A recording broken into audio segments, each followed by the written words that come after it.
الحمد لله نحمده ونستعينه ونستغفره ونؤمن به ونتوكل عليه ونعوذ بالله من شرور أنفسنا ومن سيئات أعمالنا من يهده الله فلا مضل له ومن يضلل فلا هادي له ونشهد أن لا إله إلا الله وحده لا شريك له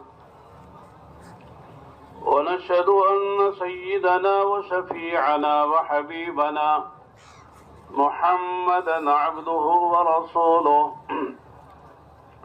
صلى الله عليه وعلى آله وأصحابه وبارك وسلم تسليما كثيرا كثيرا.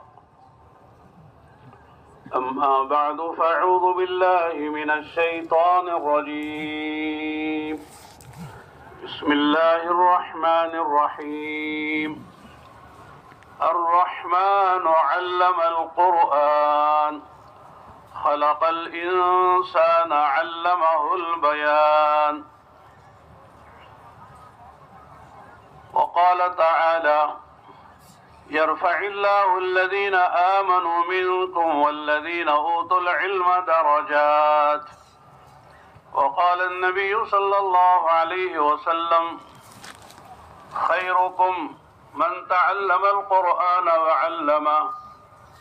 وقال النبي صلى الله عليه وسلم إنما بعثت معلما. وقال النبي صلى الله عليه وسلم إنما بعثت لأتمم مكارم الأخلاق. أو كما قال رسول الله صلى الله عليه وسلم. معزز حضرات علماء کرام و طلباء کرام، عزیز سامعین، ہم سب کی نسبت بہت اونچی ہے. وہ نسبت ہے علم سے، اس لیے کہ اللہ تعالیٰ نے انسانوں کو جو نعمتیں دی ہیں، دولتیں دی ہیں، انعامات سے نوازا ہے. دو نعمتیں سب سے بڑی نعمتیں ہیں، اس سے بڑی کوئی نعمت نہیں ہے. ایک ایمان کی نعمت ہے، اور ایمان امام غزالی رحمۃ اللہ علیہ فرماتے ہیں کہ بقائے عالم کا سبب ہے. ایمان ہے تو دنیا باقی ہے. جب دنیا میں ایمان اور ایمان والا نہیں رہے گا تو قیامت قائم ہو جائے گی، سارا نظام کائنات درہم برہم ہو جائے گا. اس لیے ایمان بقائے عالم کا سبب ہے. عالم باقی ہے ایمان کی وجہ سے. لا تقوم الساعة حتى يقال اللہ اللہ. قیامت قائم نہیں ہوگی جب تک کہ اللہ اللہ کہنے والا ایمان والا کوئی مرد کوئی فرد دنیا میں باقی رہے گا. اور علم یہ امن عالم کا سبب ہے. دنیا میں جو امن ہوگا وہ علم کی وجہ سے ہوگا. علم نہیں ہے، جہالت ہے، تو دنیا کا امن ختم ہو جائے گا. جنگل کا قانون ہوگا، یا قل القوی الضعیف کا مصداق بنے گا. ہر طاقتور کمزور کو کھا جائے گا. جیسے بڑی مچھلی سمندر میں چھوٹی مچھلی کو کھا جاتی ہے، بالکل یہی حال طاقتور انسان کمزور انسان کو کھا جائے گا جب دنیا میں علم نہیں ہوگا. الحمد للہ وکفا وسلام علی عباده الذین اصطفى. اما بعد, আপনারা প্রায় সিংহভাগ ছাত্র ভাইরাই উর্দু বুঝেন, তবুও পরামর্শক্রমে তর্জমা করা হয়েছে, কারণ অনেকে আছে অনেক জায়গাতে উর্দু পড়েন না, আবার অনেকে আছে নিচু জামাতে যাদের সব শব্দ বা বাক্যের মর্মার্থ বুঝে আসে না. তো আসলে আমারটাকে তর্জমা না ধরে তাকরার ধরতে পারেন, তাহলে সুবিধা হবে. হযরত মাওলানা কোরআনে 2-3 জায়গা থেকে তেলাওয়াত করেছেন, 2-1টি হাদিস পড়েছেন। এরপরে বলেন যে আল্লাহ পাক আমাকে এবং আপনাকে অনেক বড় একটি নিসবত ও সম্পর্কের উপরে জমা করেছেন, বা অনেক বড় একটি সম্পর্ক দান করেছেন, অনেক বড় একটা নিসবত দান করেছেন। সেটা হলো ইলমের সাথে আমাদের নিসবত। কারণ আমরা তালিবে ইলম, তো ইলমের সাথে একটা নিসবত আছে না, এমনি তো মুরাক্কাবে ইজাফি, এটা ছাড়াও আছে তালিবে ইলম। তো উনি বলেন যে আল্লাহ তাআলা দুনিয়াতে যত রকমের নিয়ামত দান করেছেন, যত রকমের, তার মধ্যে সবচেয়ে দামি, সবচেয়ে উঁচু 2টা নিয়ামত। একটা হলো ঈমান আর একটা হলো ইলম। হযরত ইমাম গাজ্জালী আলাইহির রাহমা উনি লিখছেন যে ঈমান এমন এক নিয়ামত যার উপরে পৃথিবী প্রতিষ্ঠিত থাকা ডিপেন্ড করে, নির্ভর করে। অর্থাৎ ঈমান থাকবে তো গোটা পৃথিবী বাকি থাকবে। যেদিন ঈমান থাকবে না, একজন ব্যক্তিও আল্লাহ আল্লাহ বলনেওয়ালা আর থাকবে না।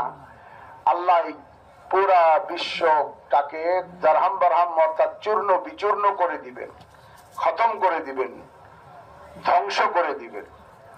তাহলে পৃথিবীর স্থিতিশীলতা নির্ভর করে কিসের উপরে? ঈমানের উপরে। আর দ্বিতীয় যে দামি নিয়ামত সেটা হলো ইলম। ইলমের উপরে শান্তি, শৃঙ্খলা, নিরাপত্তা নির্ভর করে। দুনিয়াতে যদি ইলম থাকে তাহলে শান্তি, শৃঙ্খলা এবং নিরাপত্তা থাকবে। আর তা না হলে জঙ্গলি জীবন হবে। জঙ্গলি জীবন কাকে বলে? জঙ্গলে প্রত্যেক শক্তিশালী, প্রত্যেক দুর্বলকে খেয়ে ফেলে। বা সমুদ্রের মধ্যে যেমন বড় মাছ ছোট মাছকে খেয়ে ফেলে, এইভাবে দুনিয়াতে প্রত্যেক সবলরা দুর্বলদের উপরে জুলুম করবে আর দুর্বলদেরকে খেয়ে ফেলবে। আর আজকে তা তো হইতেছেই। তো ঈমানের উপরে নির্ভর করে দুনিয়া বাকি থাকা, ইলমের উপরে নির্ভর করে দুনিয়াতে শান্তি শৃঙ্খলা বজায় থাকা।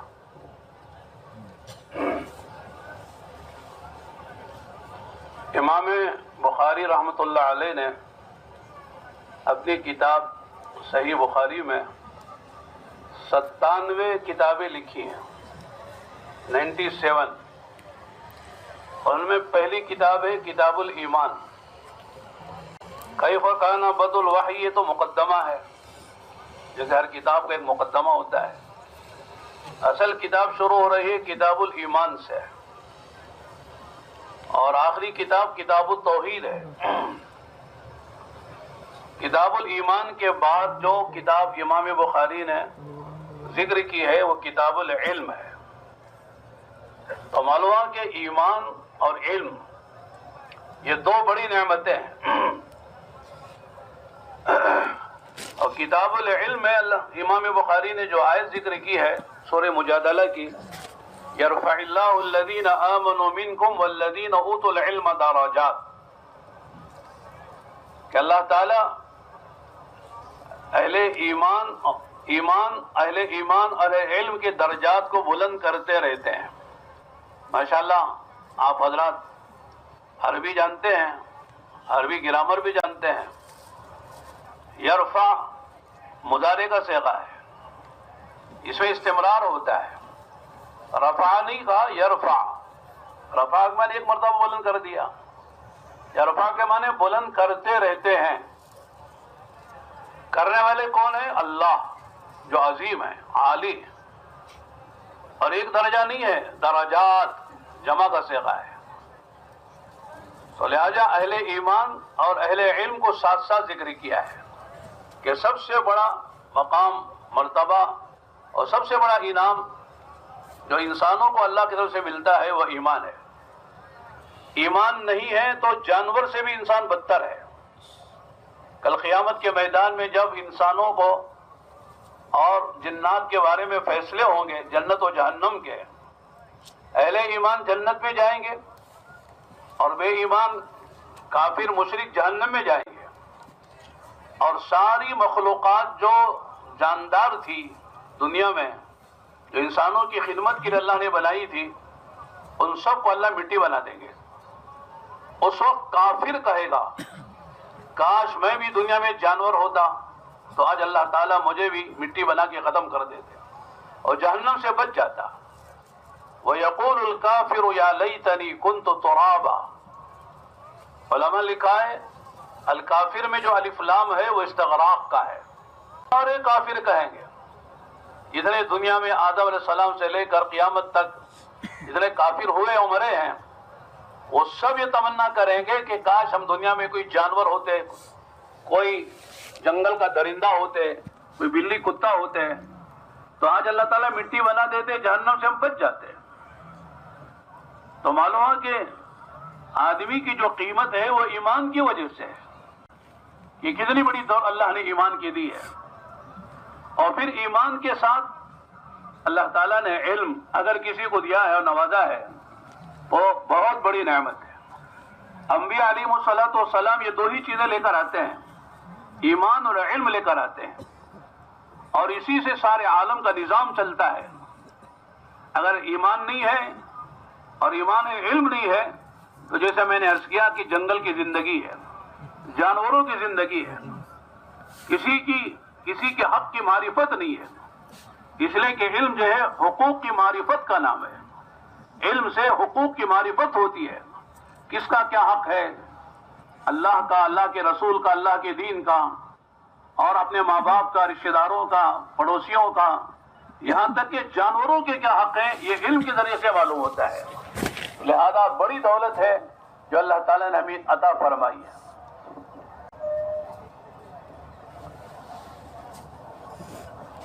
तो मेहमान बोलें जो देखें भाई, इमाम बुखारी रहमतुल्लाह अलैहि तार बुखारी शरीफे तार किताबे 97টি অধ্যায় রচনা করেছেন। বাবু কাইফা কানা বাদউল ওয়াহি, এটা তো মুকদ্দমা হিসেবে উল্লেখ করেছেন, কিন্তু মূল কিতাবের অধ্যায় কিতাবুল ঈমান থেকে শুরু কিতাবুত তাওহীদ পর্যন্ত। তো প্রথমেই তিনি উল্লেখ করেছেন কিতাবুল ঈমান, আর কিতাবুল ঈমানের পরেই রাখছেন কিতাবুল ইলম। এই আহমতরীন কিতাবের মধ্যে কিতাবুল ঈমান এবং কিতাবুল ইলমকে পাশাপাশি রাখার দ্বারাও বোঝা যায় যে ঈমান আর ইলম সবচেয়ে বড় দামি দৌলত, দামি সম্পদ। এবং এখানে তিনি এই অধ্যায়ের মধ্যে কোরআনে পাকের যে আয়াত উল্লেখ করছেন, ইয়ারফাইল্লাহুল্লাযীনা আমানু মিনকুম ওয়াল্লাযীনা উতুল ইলমা দারাজাত, উনি বলেন যে আপনারা পড়াশোনা করতেছেন, সুতরাং আরবি জানেন, আরবি নাহু জানেন, নাহু সরফ সম্পর্কেও জ্ঞান রাখেন। এখানে আল্লাহ তাআলা মাজি সিগা ব্যবহার করেন নাই, রফা, যে তাদের মর্যাদাকে বাড়িয়ে দিয়েছেন এমন না, বরং মুজারের সিগা ব্যবহার করছেন যে যারা এই ঈমান এবং ইলমওয়ালা যারা আছে এদের মর্যাদা, এদের মর্তবা আল্লাহ তাআলা বাড়াইতেই থাকেন। এদের মর্যাদা ও মর্তবা দিন বা দিন, সময় সময় বাড়তেই থাকে। তো ঈমান হলো এই পৃথিবীর বাকি থাকার আসবাব, আর ইলম হলো এই দুনিয়ার শান্তি শৃঙ্খলা বাকি থাকার আসবাব। এই জন্য উনি বলেন যে ঈমান আর ইলমকে তিনি পাশাপাশি উল্লেখ করার কারণেও এর গুরুত্ব বোঝা যায়। ইলমের গুরুত্ব এভাবেও বোঝা যায় যেভাবে উনি বলছেন, আগেও বলছেন, যে যদি ঈমান না থাকে তাহলে তো দুনিয়াই থাকবে না, আর যদি ইলম না থাকে তাহলে দরিন্দার জীবন হবে, অর্থাৎ প্রাণী, হিংস্র প্রাণীর জীবন হবে। ঈমানের কারণে আমাদের মর্যাদা এতখানি যে কাল কিয়ামতের দিন আল্লাহ তাআলা সমস্ত প্রাণীকে, মানুষ আর জিন, যাদেরকে আল্লাহ তাআলা জান্নাত দিবেন তাদের ঈমানের উপরে, কিন্তু যখন বাকি সকল কাফেরকে জাহান্নাম দিবেন, তো সকল কাফেররা এক বাক্যে এই কথা বলবে। উনি বলেন যে ওয়াকুলুল কাফিরু ইয়া লাইতানি কুনতু তুরাবা। এখানে আল কাফিরের শুরুতে আলিফ লামে ইস্তিগরাকি। গোটা বিশ্বের সকল কাফের এই প্রত্যাশা করবে, ইস আমিও যদি কোনো প্রাণী হইতাম। তার কারণ অন্য সকল প্রাণীকে সেদিন মাটি করে দেয়া হবে। তো কাফেররা প্রত্যাশা করবে যে আমিও যদি প্রাণী হইতাম, কুকুর শ্রীগাল হইতাম, কুকুর বিড়াল হইতাম, আমিও যদি জঙ্গলের কোনো সাপ বিচ্ছু বা কোনো হিংস্র পশু হইতাম, তাহলে আজকে মাটি হয়ে যেতে পারতাম। এটা তো হলো ইমানের মূল্য। আর ইলমের মূল্য তো হলো যে আল্লাহ তাআলা দুনিয়াতে তার মর্যাদাকে বৃদ্ধি করতেই থাকেন। আর যদি ইলম না থাকে তো দুনিয়াতে অশান্তির জীবন হবে, হিংস্রতার জীবন হবে, আর মারামারি কাটাকাটি, সকলের অধিকার নষ্ট করবে, হক নষ্ট করবে। কারণ ইলমই একমাত্র বস্তু যার দ্বারা মানুষের অধিকার, ব্যক্তি হিসেবে, মর্যাদা হিসেবে, পাত্র হিসেবে কার কি অধিকার, এই অধিকারের পরিচয় ইলম দ্বারা পায় এবং এই ইলমের কারণেই অধিকার আদায় করে। এমনকি যখন ইলমওয়ালা সহিভাবে ইলম হাসিল করে, তো সে তো শুধু মানুষ না, সে তো হাইওয়ান জানোয়ার যারা আছে, পশু আছে, পশুর অধিকার কি, তার পাওনা কি, তার রাইটস কি, তার চাহিদা কি, তার হক কি, সেটাও জানতে পারে। তো বোঝা গেল ঈমান আর ইলম খোদা প্রদত্ত দুইটা বড় নিয়ামত। আল্লাহ তাআলা আমাদেরকে তার মধ্যে একটা ঈমান তো দিছেনই, এবং অপর গুণ ইলমের সাথে আল্লাহ তাআলা আমাকে আপনাকে সম্পৃক্ত হওয়ার তৌফিক দিয়েছেন। আলহামদুলিল্লাহ।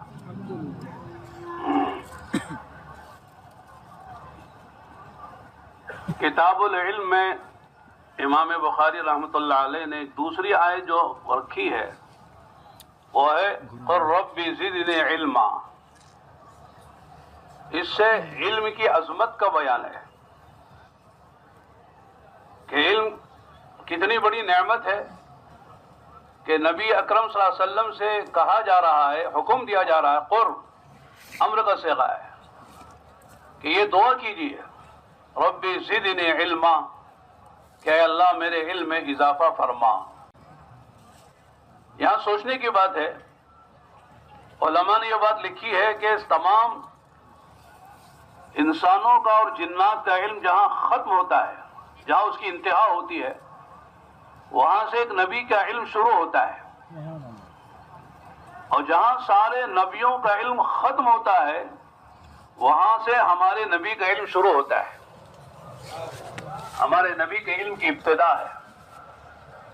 आपने खुद फरमाया ऊती तो इल्म अल-अव्वलीन वल आखिरीन, अव्वलीन व आखिरीन का इल्म अल्लाह ने मुझे दिया है और फिर मजीद दिया है।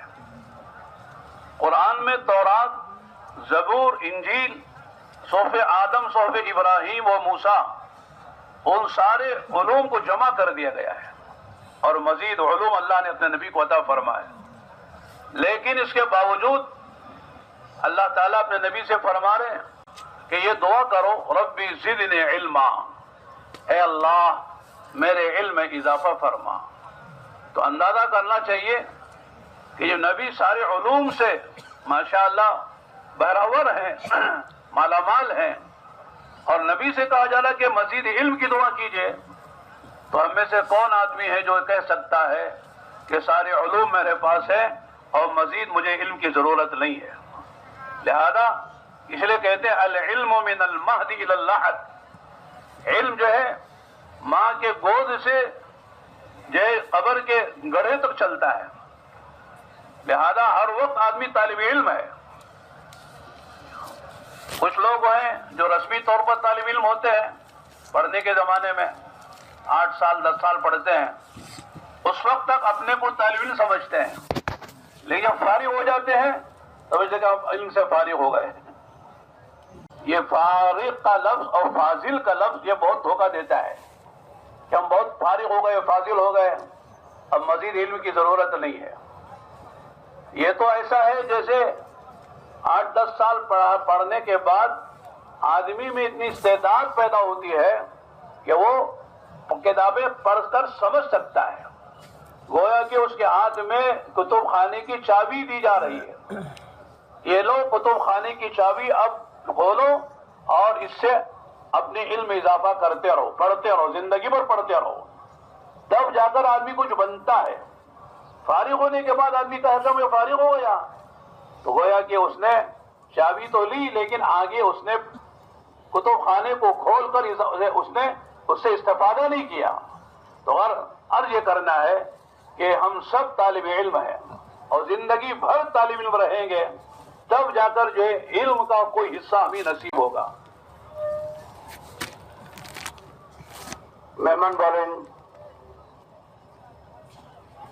इमाम बुखारी আলাইহির রহমা কিতাবুল ইলমের মধ্যে আরেকটা আয়াত যে উল্লেখ করছেন সেটা হলো ওয়াকুর রব্বি জিদনি ইলমা, অর্থাৎ কোরআনে পাকের মধ্যে আল্লাহ তাআলা তার হাবিব মুহাম্মদুর রাসূলুল্লাহ সাল্লাল্লাহু আলাইহি নির্দেশ দিচ্ছেন আমরের সিগা যে আপনি দোয়া করেন যে আল্লাহ আপনি আমার ইলম বাড়ায় দেন।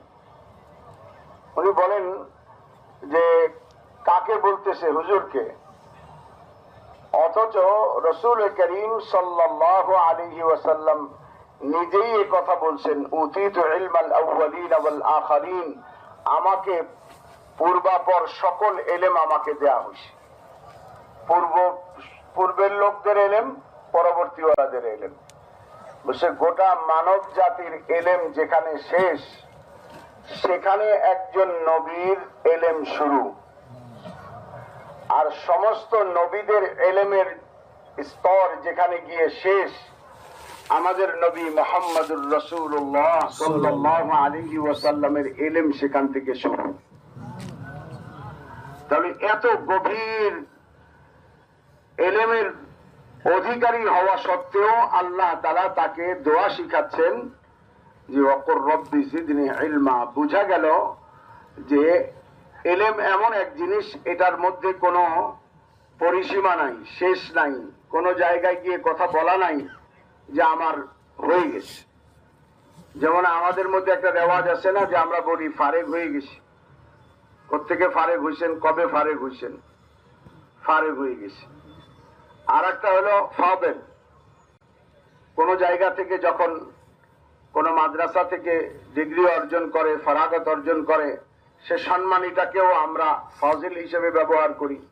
উনি বলেন ফারিক আর ফাদিল এই দুই শব্দ আমাদেরকে অনেক কি বলা যায়, এটাকে নোকসানি ক্ষতি করে রাখছে, মানে আমরা আমাদেরকে আগে বাড়তে দিচ্ছে না। অথচ নিয়ম হলো যে এই আয়াত আমাদেরকে শিখাচ্ছে যে একজন মানুষ সে ইলম শিখা শুরু করবে, মায়ের কোল থেকে কবরে যাওয়া পর্যন্ত সে ইলম শিখতে থাকে,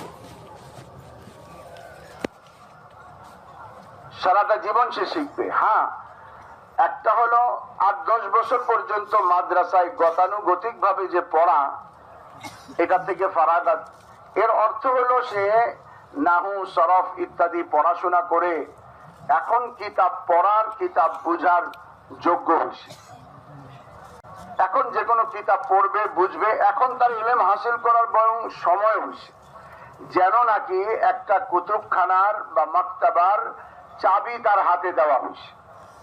এখন কেউ যদি ফারেগ হয়ে, ফাজিল হয়ে পড়াশোনা বন্ধ করে দেয়, তো সে যেন মাকতাবার বা কুতুবখানার চাবি নিল, কিন্তু চাবি নিয়ে কুতুবখানা আর খুললো না, আর মোতালাও আর করলো না। সেই জন্য বলছে যখন কেউ এই ফারেগ আর ফাদিল হয়ে বসে না থেকে বরং পড়াশোনা করতে থাকবে, দিন রাত মোতালা করবে, পড়বে, তারপরে গিয়ে আল্লাহ তাআলা তাকে একটা কিছু দান করবেন, এবং একটা মর্যাদায় সে পৌঁছবে। এই জন্য ইমাম বুখারী আলাইহির রহমা কিতাবুল ইলমের মধ্যে দ্বিতীয় যে আয়াত উল্লেখ করেছেন ওয়াকুর রব্বি জিদনি ইলমা, এ থেকে ইশারা পাওয়া যায় যে ইলম শিখতে থাকতে হবে মায়ের কোল থেকে কবর পর্যন্ত। اسی لیے علماء نے لکھا ہے علم اللہ کی صفت ہے، جیسے اللہ کی ذات تک کوئی پہنچ نہیں سکتا، اللہ کی حقیقت، اللہ کی معرفت پوری طرح حاصل نہیں کر سکتا، لامحدود اللہ کی ذات ہے، تو اللہ کی صفات بھی لامحدود ہیں۔ اللہ کی کچھ صفات وہ ہیں جو صفات ذاتیہ حقیقیہ کہلاتی ہیں، ان میں سے فرمائیں کہ ایک حیات ہے، اللہ زندہ ہے، ہمیشہ سے زندہ ہے، ہمیشہ زندہ رہے، حیات۔ دوسری علم ہے، اور پھر تیسری سمع اور بصر ہے، تیسری چوتھی اللہ دیکھتے ہیں، سمیع ہیں، بصیر ہیں۔ اسی طرح اللہ تعالیٰ کی صفات ذاتیہ حقیقیہ میں قدرت ہے، ارادہ اور کلام ہے۔ یہ 7 صفات کہتے ہیں کہ اللہ تعالیٰ کی ذاتی اور حقیقی صفات ہیں۔ یہ صفات اللہ تعالیٰ سے منفک نہیں ہو سکتی، جدا نہیں ہو سکتی۔ جب اللہ بولیں گے تو یہ ساری صفات اللہ کے ساتھ ماننی پڑے گی۔ حیات، علم، سمع، بصر، قدرت، ارادہ اور کلام، تو اس میں علم ہے اللہ کی جو صفت ہے۔ اس لیے اللہ کی صفت علم کی کوئی انتہا نہیں ہے، لہذا کوئی آدمی یہ کہہ نہیں سکتا کہ صاحب میں نے سارے علوم کا احاطہ کر لیا ہے۔ اللہ تعالیٰ فرماتے ہیں وَفَوْقَ كُلِّ ذِي عِلْمٍ عَلِيمٍ، ہر جاننے والے سے بڑھ کر جاننے والا ہے۔ حضرت موسیٰ علیہ السلام نے ایک مرتبہ بنی اسرائیل کی کسی شخص نے سوال کیا تھا کہ روئے زمین پر آپ سے بڑھ کر کوئی جاننے والا ہے؟ تو موسیٰ علیہ السلام کی زبان سے نکلا کہ نہ، میں ہوں، میرے علاوہ کی زیادہ جاننے والا نہیں ہے۔ اللہ تعالیٰ کو ان کا جواب پسند نہیں آیا۔ اللہ نے کہا موسیٰ تم نے کیسے کہہ دیا کہ تم سے بڑا جاننے والا روئے زمین پر کوئی نہیں ہے، میں جاننے والا ہوں۔ ہمارا ایک بندہ ہے جو کچھ علوم وہ جانتا ہے جو تم نہیں جانتے۔ تو حضرت موسیٰ علیہ السلام نے فوراً ان تک پہنچنے کا پتہ معلوم کیا۔ اللہ نے پتہ دیا کہ فلاں جو ہے مجمع البحرین کے پاس وہ بندہ ملے گا اس حال میں کہ تم ایک مچھلی زنبیل میں رکھ کے جاؤ، جہاں گم ہو جائے گی وہ ملاقات ہو جائے گی۔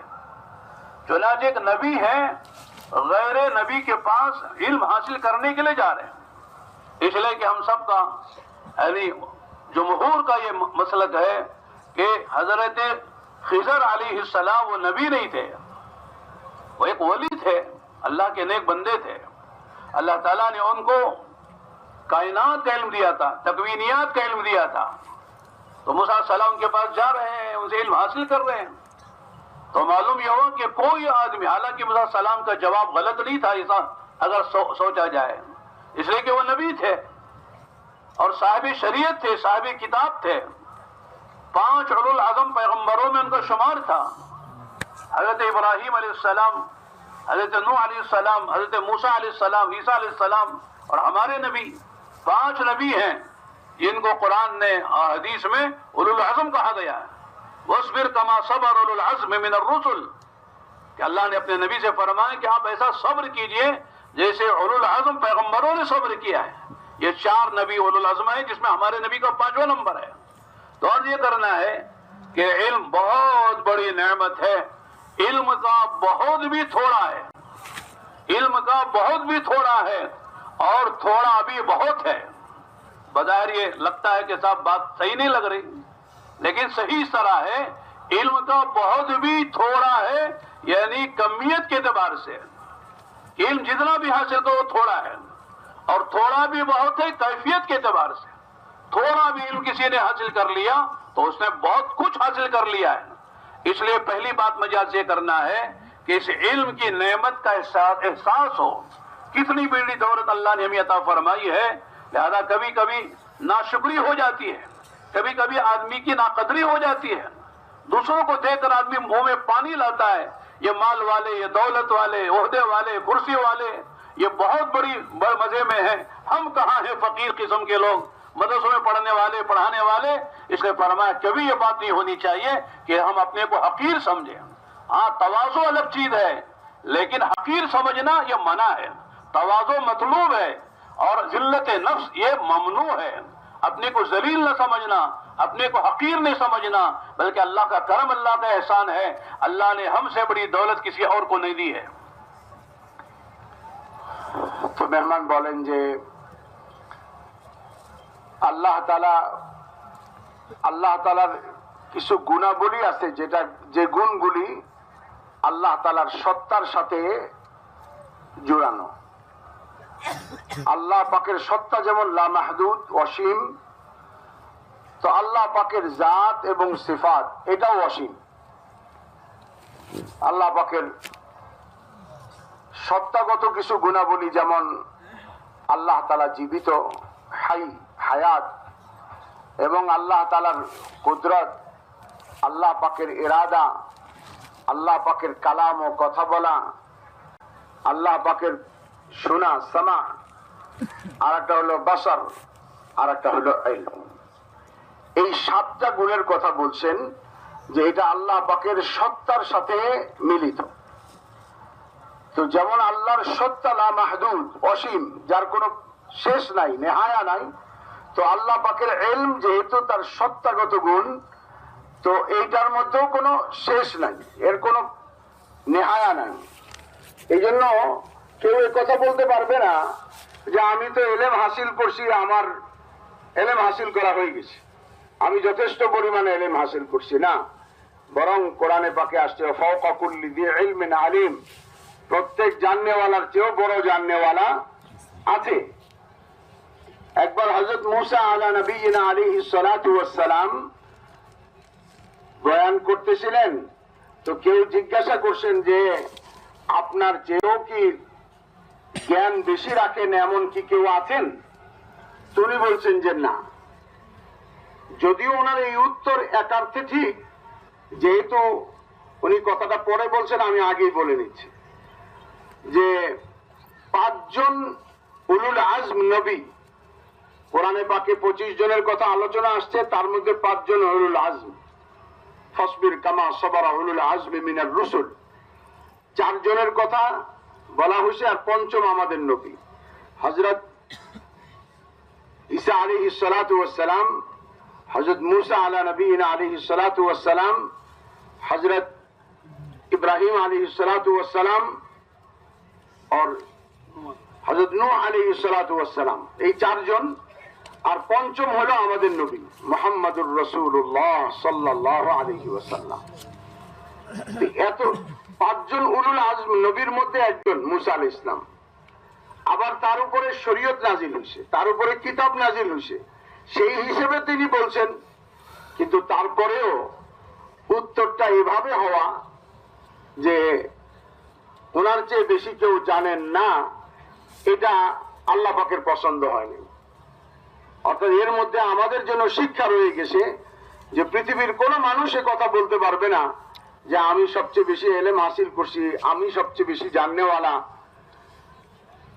তো আল্লাহ তাআলা তখন হযরত মূসা আলাইহিস সালাতু ওয়াস সালামকে বললেন, মূসা, আমার এক বান্দা এরকম আসে যে বান্দা এরকম কিছু ইলম রাখেন যে ইলম সম্পর্কে তোমার নলেজ নাই, তোমার ইলম নাই, তুমি জানো না।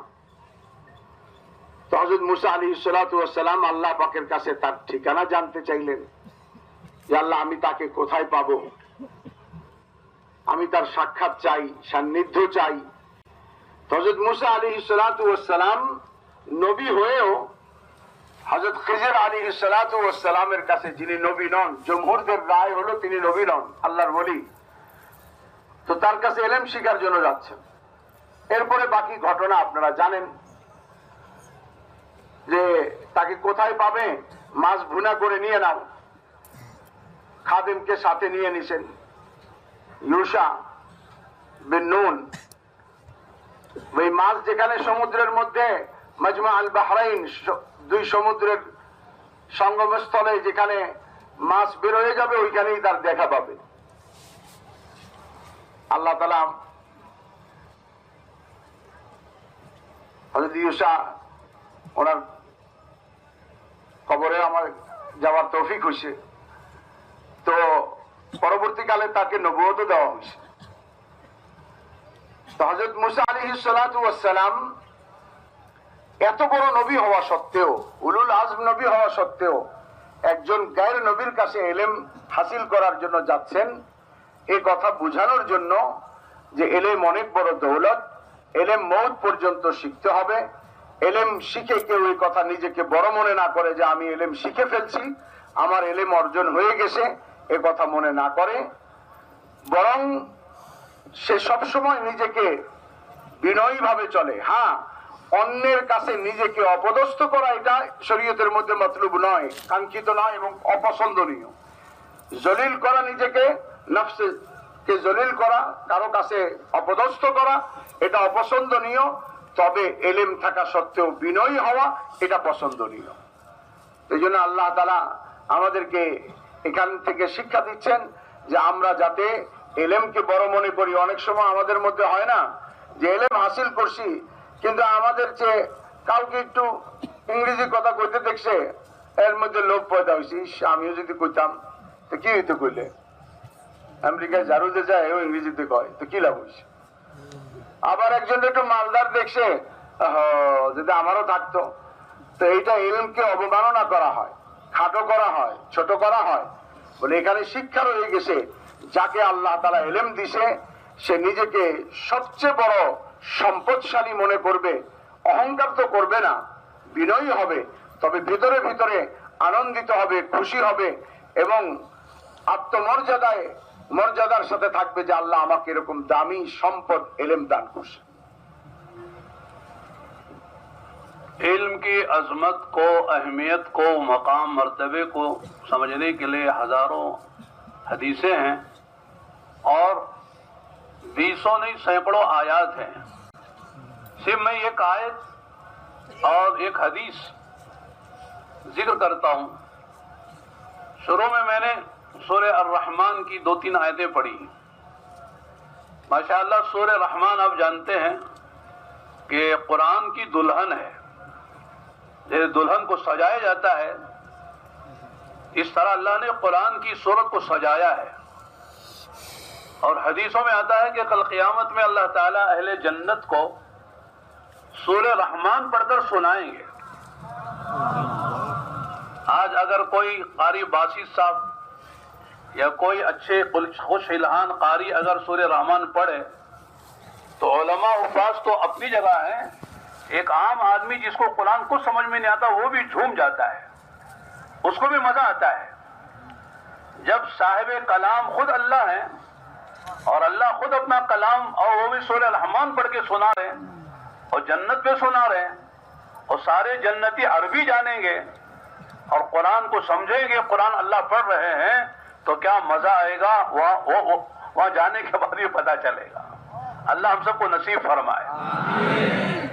इस सूरह रहमान में अल्लाह ताला ने अपनी नेमतों का जिक्र किया है।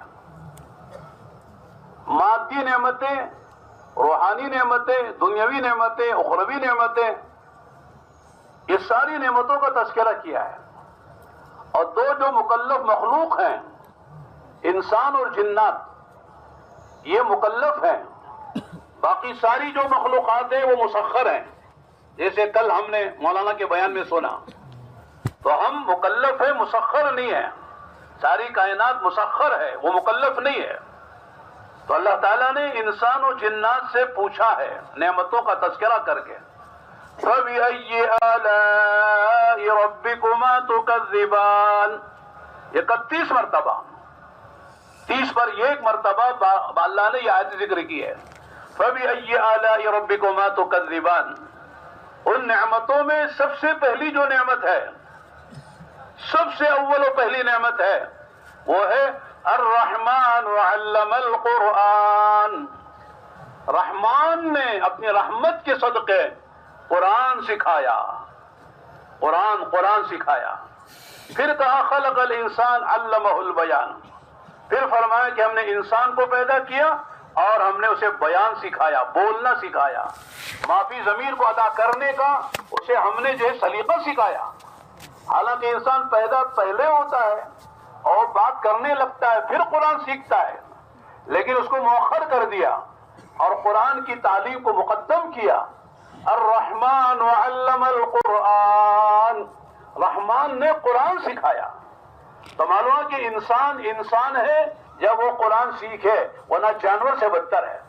इंसान पर इंसानियत का इतलाक उस वक्त होगा जब उसके पास कुरान की तालीम होगी, कुरान का इल्म होगा। अगर कुरान की तालीम नहीं है, कुरान पर ईमान नहीं है, कुरान को नहीं मानता है, तो इंसान की कोई कीमत नहीं है।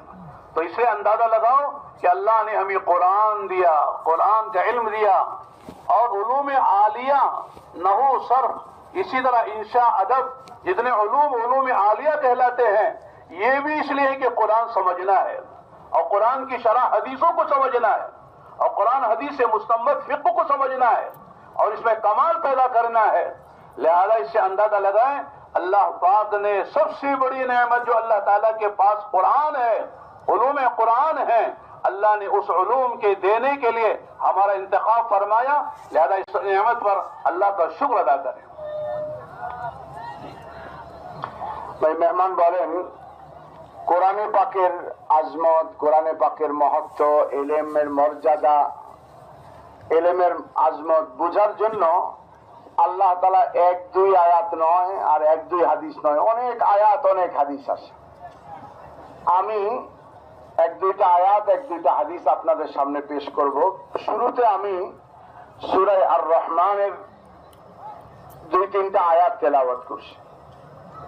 তিনি বলেন, আর রহমান আল্লামাল কোরআন খলাকাল ইনসান আল্লামাহুল বায়ান। সূরা রহমানকে বলা হয় কোরআনে পাকের মধ্যে, যেমন নাকি সূরা ইয়াসিন কোরআনে পাকের দিল, অন্তর, এরকম এক এক সূরার এক একটা মর্যাদা দেওয়া হয়েছে বেশ কিছু সূরা। তো কোরআনের মধ্যে সূরা রহমানকে বলা হয়েছে দুলহান। দুলহান মানে বুঝছেন তো? হ্যাঁ, বিবাহের কনে, নববধূ, যাকে সুন্দর করে সাজানো হয়েছে। এই সূরা আর রহমানের মধ্যে আল্লাহ তাআলা দুইজন মুকাল্লাফকে, দুইটা শ্রেণী মুকাল্লাফ যারা মানুষ এবং জিন, তাদেরকে উদ্দেশ্য করে বলছেন। বাকি সকল প্রাণী হলো মুসাখখার, তারা মানুষের অধীন, তাদেরকে মানুষের ভালোর জন্য, মানুষের উপকারের জন্য, মানুষকে কেন্দ্র করে বানানো হয়েছে। কিন্তু আল্লাহকে কেন্দ্র করে এই দুই জাতি, মানুষ আর জিন। কালকে রাত্রে মাওলানা আহমদ রাফ সাহেব বয়ানের মধ্যে লম্বা সময় বলছেন। তো এই দুই জাতিকে আল্লাহ তাআলা বিভিন্ন নিয়ামতের কথা, আসবাব, মাদ্দি নিয়ামত, রুহানি নিয়ামত, আসবাবগত নিয়ামত, জাহিরি নিয়ামত, বাতিনি নিয়ামত, সমস্ত নিয়ামতের কথা উল্লেখ করে বারবার এক একটা নিয়ামতের কথা বলেই আবার আল্লাহ উল্লেখ করছেন, ফাবিআইয়ি আলাই রাব্বিকুমা তুকাযযিবান। ৩১ বার বলছেন যে তোমরা তোমাদের রবের দেয়া কোন কোন নিয়ামতকে তোমরা অস্বীকার করবে। এই সকল নিয়ামতের মধ্যে সর্বপ্রথম আল্লাহ তাআলা যে নিয়ামত উল্লেখ করেছেন সে নিয়ামতটা হলো আর রহমান আল্লামাল কোরআন। সবচেয়ে প্রথম মাদ্দি নিয়ামত, রুহানি নিয়ামত, বহিরাগত নিয়ামত, আভ্যন্তরীণ নিয়ামত, দুনিয়ার নিয়ামত, আখিরাতের নিয়ামত, জান্নাতের নিয়ামত, সমস্ত নিয়ামতের মধ্যে সবচেয়ে প্রথম যে নিয়ামতের কথা উল্লেখ করেছেন সে নিয়ামতটা হলো আল্লামাল কোরআন, যে আল্লাহ আমাদেরকে কোরআন শিখাইছেন। এতে বোঝা গেল যে মানুষ কোরআন শিখছে সেই মানুষ, যে মানুষ কোরআন শিখে নাই, কোরআন বুঝে নাই, কোরআন পড়ে না, কোরআন শিখে না, কোরআন মানে না, সে মানুষই না। বাস্তবে এই অর্থে, এই মর্মার্থে সে মানুষের পর্যায়ে পড়ে না, যে কোরআন শিখলো না, কোরআন জানলো না, কোরআন পড়লো না, কোরআন বুঝলো না, কোরআনের সাথে তার সম্পর্ক হলো না। দেখেন, একজন মানুষ কোরআন শিখে পড়ে, আগে তো সে কথা বলা শিখে, ছোটবেলায় প্রথমে কথা বলা শিখে। তো আল্লাহ তাআলা ওই কথা বলা, বর্ণনা করা, বয়ান করা, যেটা আগে শিখে তারপরে কোরআন শিখে, আল্লাহ তাআলা সেই তরতিবকে উল্টে দিলেন। আগে কোরআন শিখার কথা বললেন, কথা শিখা, বয়ান শিখা, বর্ণনা করা, মাহফিজ জমিরকে আদায় করা, এটাকে পরে নিয়ে গেলেন। এ কথা বোঝানোর জন্য যে গুরুত্ব কোরআন শিখার বেশি, যে কোরআন শিখলো সেই যেন প্রকৃত পক্ষে মানুষ। তো আসমানি এলেমের মধ্যে এক বড় আসবাব হলো কোরআনের ইলম। আল্লাহ তাআলা আমাকে আপনাকে ওই কোরআনের ইলমের সাথে, কোরআনের ইলম হাসিল করার সাথে সম্পৃক্ত করছেন, এত বড় নিয়ামত দিছেন, এটার শুকর আদায় করা চাই। এবং এর পাশাপাশি উলুমে আলিয়া অর্থাৎ উপকরণ যা আছে, নাহু আছে, সরফ আছে, এরপরে ফিকহ আছে, এরপরে ফিকহ থেকে হাদিস, কোরআন ও হাদিস থেকে ইস্তেমবাদ করা আছে, অন্য সকল ইলমও আল্লাহ তাআলা আমাদেরকে দিচ্ছেন, দিবেন, দিচ্ছেন। তো এই জন্য আল্লাহ পাকের শুকর আদায় করা যে আল্লাহ তাআলা ওই সমস্ত নিয়ামতের মধ্যে সবচেয়ে বড় নিয়ামত, যাকে সূরা আর রহমানের মধ্যে আল্লাহ তাআলা প্রথমে উল্লেখ করছেন, যে সূরা আল্লাহ তাআলা জান্নাতের মধ্যে মানুষকে ডেকে, জান্নাতীদেরকে ডেকে স্বয়ং আল্লাহ তেলাওয়াত করে শোনাবে। দুনিয়াতে কারি আব্দুল বাসিত, আব্দুল সামাদ, আব্দুল বাসিত অথবা এই ধরনের বড় কোন কারি যখন কোন সূরা আর রহমান সুন্দর করে তেলাওয়াত করে, তো একজন হাফেজ আলিম যে বুঝে, তার তো ভালো লাগে। যে কোরআন বুঝে না, পড়তেও জানে না, সেও মদহোশ হয়ে যায়, মাথা লড়াইতে থাকে, ঝুম ওঠে মজার কারণে। তাহলে চিন্তা করেন, যখন স্বয়ং আল্লাহ তাআলাই সূরা তিলাওয়াত করে আমাদেরকে শোনাবেন, তখন যে কি হবে এটা কারো পক্ষে বলা অসম্ভব। এটা আমরা ওইখানে যাইয়া ইনশাআল্লাহ শুনে নিব ইনশাআল্লাহ।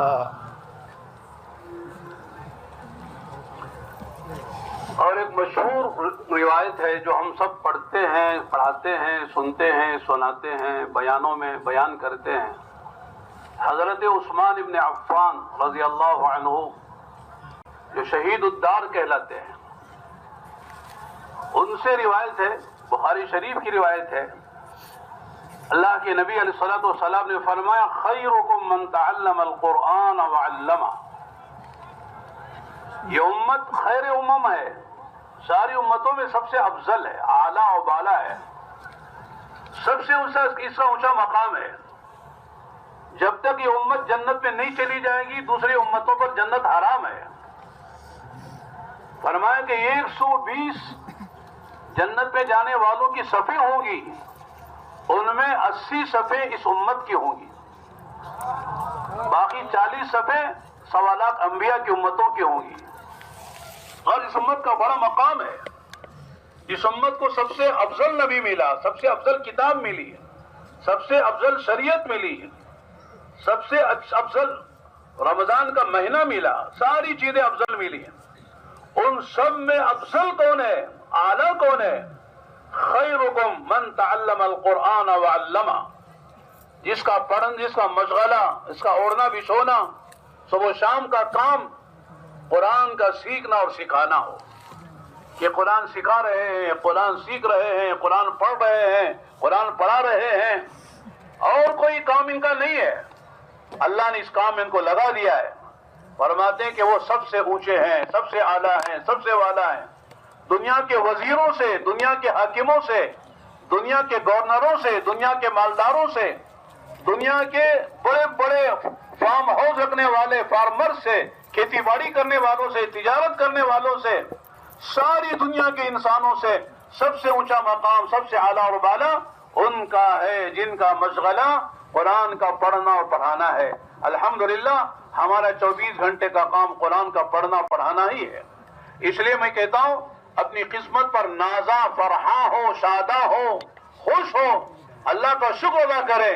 ऐ अल्लाह, तूने हमको सारे इंसानों में सबसे अफजल उम्मत में बनाया, और सारी अफजल उम्मत में सबसे आला मकाम तुमने हमको दिया कि कुरान के पढ़ने पढ़ाने में लगाया।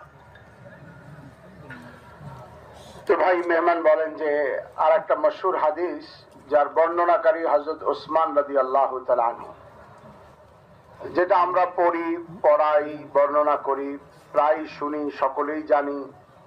হযরত ওসমান রাদিয়াল্লাহু তাআলা আনহু যিনি শহীদ উদ্দার যাকে বলা হয়, তো তিনি বর্ণনা করেন যে খায়রুকুম মান তাআল্লামাল কুরআন ওয়া আল্লামা। তোমাদের মধ্যে সর্বশ্রেষ্ঠ, সর্বোত্তম ওই ব্যক্তি যে কোরআন পড়ে এবং কোরআন পড়ায়। উনি বলেন, দেখেন শ্রেষ্ঠ আল্লাহ তাআলা আমাদেরকে শ্রেষ্ঠ নবী দিয়েছেন। ১৬ লক্ষ নবী বা তার চেয়ে কম বেশি নবীর মধ্যে শ্রেষ্ঠ নবী আল্লাহ আমাদেরকে দিয়েছেন। আর আসমানি কিতাব সমূহের মধ্যে শ্রেষ্ঠ কিতাব আমাদেরকে দিয়েছেন।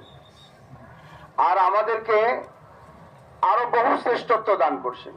রমজান মাস শ্রেষ্ঠ মাস আমাদেরকে দান করছেন। এমনকি এই উম্মতকে অন্য সকল উম্মতের উপরে শ্রেষ্ঠত্ব এভাবে দিছেন যে যারা জান্নাতে যাবে তাদের 120 কাতার হবে। কত কাতার ভাই? 120 কাতার। এই 120 কাতারের মধ্যে 80 কাতারই হবে উম্মতে মুহাম্মদীর মধ্য থেকে, আর বাকি 40 কাতার হবে ১৬ লক্ষ নবীদের। অর্থাৎ ১৬ লক্ষ নবীদের উম্মতের জান্নাতে যাওয়ার সংখ্যা যা হবে, এক মুহাম্মদ সাল্লাল্লাহু আলাইহি ওয়াসাল্লামের উম্মত তার দ্বিগুণ হবে। একজন নবীর উম্মত তার দ্বিগুণ হবে।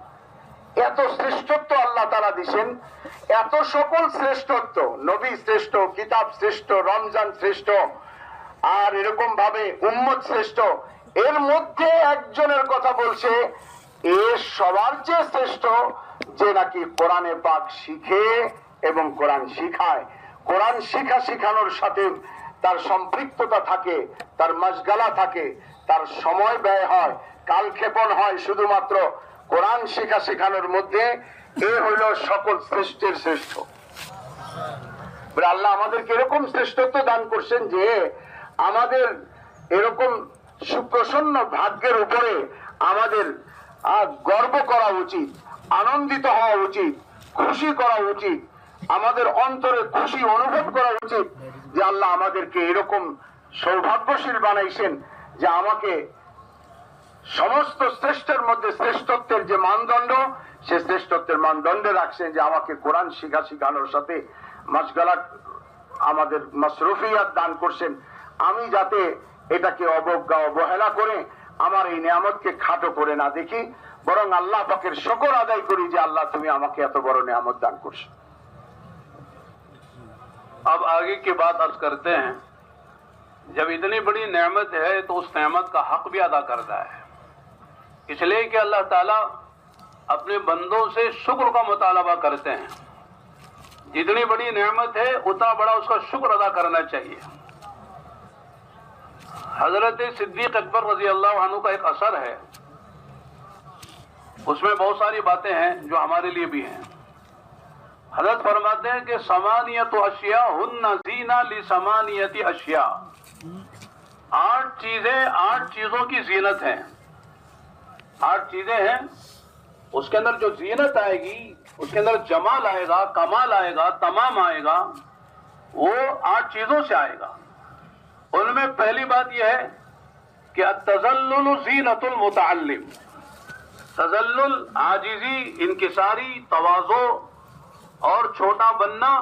फरमाते हैं कि ये तालिब इल्म की जीनत है कि जो तालिब इल्म जितना तज़ल्लुल इख्तियार करेगा, आजिजी इख्तियार करेगा, अपने को छोटा समझेगा, अपने बड़ों के सामने अपने आप को बिछा देगा, हवाले कर देगा, उसी एतबार से उसके इल्म में तरक्की होगी, उसी एतबार से उसके इल्म में कमाल और जमाल पैदा होगा, उसके इल्म में कुव्वत और ताकत पैदा होगी। लेकिन जिस तालिब के अंदर घमंड होगा, बड़ाई होगी, अपने को बड़ा समझेगा, इस्तगना होगा, बड़ों का अदब नहीं होगा, बड़ों के सामने जो है आदमी जो है छोटा नहीं बनेगा। फरमाते चाहे जितना ज़हीन और फतीन हो, जितना बेहतरीन मेहनत करने वाला हो, लेकिन उसका मुस्तकबिल तारीक होगा, उसके मुस्तकबिल में उससे अल्लाह काम नहीं लेंगे। इसलिए हमने देखा है कि जो तलबा अपने ज़माने में अपने असातिज़ा के सामने तज़ल्लुल, आजिज़ी, इंकिसारी करते थे, छोटा समझते थे और तलब के साथ पीछे रहते थे, अल्लाह ताला ने उन्हें कमाल अता फरमाया और मुस्तकिल में अल्लाह ने उसे वो काम लिया कि जो बड़े बड़े ज़हीनों फतीनों से नहीं लिया। इसलिए तज़ल्लुल ज़ीनतुल मुतअल्लिम, इसकी रोशनी में अपना मुहासबा करना चाहिए, अपना जायजा लेना चाहिए कि हम कहाँ हैं। तज़ल्लुल है, आजिज़ी है, इनकिसारी है, तलब हकीकी है, तो फिर इंशाअल्लाह अल्लाह का शुक्र अदा करें, आगे बढ़ते रहेंगे। اور مستقبل میں اللہ تعالیٰ ہم سے وہ کام لیں گے کہ دنیا سر اٹھا کے دیکھے گی کہ اللہ تعالیٰ نے اسے کیا کام لے رہے ہیں۔ উনি বলেন যে ভাই আল্লাহ তাআলা আমাদেরকে এত নিয়ামত দিচ্ছেন, তো নিয়ামতের কিছু শুকরিয়াও তো আছে, হকও তো আছে। কারণ আল্লাহ পাকের পক্ষ থেকে নিয়ামত যখন আল্লাহ তাআলা দেন, তো আল্লাহর পক্ষ থেকে তাকাজা হলো সেই নিয়ামতের কি করা, শুকর আদায় করা। উনি বলেন যে এখন এই নিয়ামতের, এই ইলমের যে নিয়ামত, এই নিয়ামতের কিছু হক আছে। এই সংক্রান্ত বা এর সাথে সম্পৃক্ত কিছু বিষয় হলো হযরত আবু বকর সিদ্দিক রাদিয়াল্লাহু তাআলা আনহুর এক আসর আছে, তার মাকুলা আছে যে ৮টা বিষয় ৮টা জিনিসের জন্য বড় সৌন্দর্যতা রাখে। সামানিয়াতু আশিয়া জিনাতুল লিসামানিয়াতি আশিয়া, যে ৮টা বিষয় সৌন্দর্যতা রাখে আর অন্য ৮টা বিষয়ের জন্য। তার মধ্যে প্রথম বিষয় হলো আত-তাযাল্লুলু জিনাতুল মুতাআল্লিম, অর্থাৎ বিনয়, নম্রতা, আজিজি, ইনকিসারি, বিনম্র হওয়া, বিনয়ী হওয়া, ছোট হওয়া, উস্তাদের সামনে নিজেকে ছোট করে দেয়া, এইটা হলো একজন তালিবে ইলমের জন্য অলংকার, সৌন্দর্যতা, তার এটা শোভাবর্ধনকারী। সুতরাং কোন ছাত্র যদি তার জীবনে সে যদি খুব বেশি মেধাবী নাও হয়, কিন্তু যদি তার মধ্যে এই গুণটা থাকে, তাদাল্লুল থাকে, তো দেখা গেছে যে এরকম অনেক ছাত্র ভবিষ্যতে আল্লাহ তাআলা তাকে দিয়ে অনেক কাম নিছেন। কিন্তু যদি এর বিপরীত হয়, যে একজন ছাত্র তার মধ্যে অহংকার, বড়ত্ব, অন্যকে খাটো করে দেখা, তাহকির, তুচ্ছ তাচ্ছিল্য করা, নিজের মেধার উপরে গর্ব করা, অহংকার করা, এরকম ছাত্র যত জহিন বা মেধাবী হোক না কেন আর যত পরিশ্রমী করুক না কেন, দেখা গেছে তার ভবিষ্যৎ অন্ধকার। ভবিষ্যতে তার দ্বারা তেমন কোনো কাজ আল্লাহ তাআলা নেন না। এই জন্য ৮টা বিষয়ের মধ্যে প্রথম বিষয় হলো যে বিনম্র, বিনয়ী, আজিজি, নম্রতা, আদব, এই বিষয়গুলি একজন তালিবে ইলমের সৌন্দর্যতা। একজন তালিবে ইলমের মধ্যে যে পরিমাণ এই বিষয়গুলি থাকবে, এটা তার সৌন্দর্যতা, যে তার ইলমের মধ্যে তত গভীরতা, তার ইলমের মধ্যে তত পরিপক্কতা, এবং উস্তাদদের দোয়া তার সাথে থাকবে এবং তার ভবিষ্যৎ অত্যন্ত উজ্জ্বল হবে। इस मौजू पर अगर बात की जाए तो घंटों बात हो सकती है।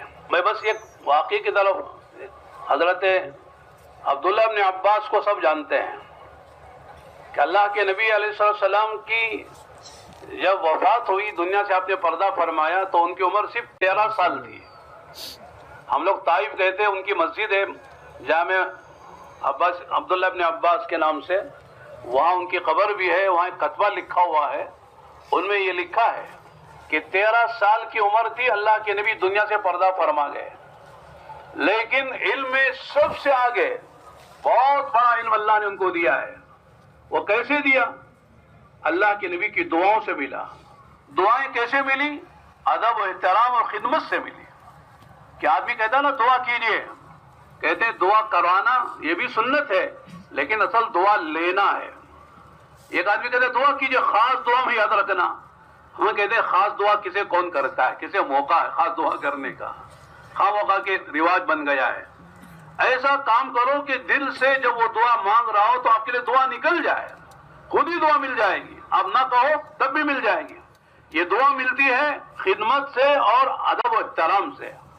हजरत अब्दुल्लाह इब्न अब्बास रजी अल्लाह अन्हु जो है, वो हजरत मैमूना रजी अल्लाह की जो खाला थी और उम्महातुल मोमिनीन में थी। एक मर्तबा रात में अल्लाह के नबी के पास जब उनकी बारी थी अल्लाह के नबी की, वहाँ रात चले गए नबी के रात के अमाल देखने के लिए। बुखारी शरीफ में मौजूद है, लंबा किस्सा है। अल्लाह के नबी अलैहिस्सलाम आए और जो है थोड़ी देर बात करके सो गए और फिर संजा के लिए उठे, तो हजरत अब्दुल्लाह इब्न अब्बास ने वुजू का पानी रख दिया। आपने पूछा किसने रखा, तो बताया कि बच्चे ने रखा। आपने दुआ दी। फिर एक रिवाज उसी वही वाकया है, किसी और मौके का वाकया है कि आपने नमाज के लिए रात में तहज्जुद की नियत बांधी, तो ये भी पीछे से आके बाईं तरफ खड़े हुए पीछे, आपने उनका सर या कान पकड़ के अपने दाहिनी तरफ खड़ा कर लिया बराबर में। थोड़ी देर के बाद वो पीछे हट गए, नमाज के खत्म पर आपने पूछा बेटा पीछे क्यों हट गए? कि अल्लाह के नबी आपका मकाम क्या मैं गुलाम बराबर कैसे खड़ा हो सकता हूँ, लिहाजा मेरी हिम्मत नहीं कि नबी के बराबर खड़ा हो जाऊं। तो फरमाया कि उस वक्त आपने दुआ दी, ये एहतराम था, वो अदब था, वो खिदमत थी।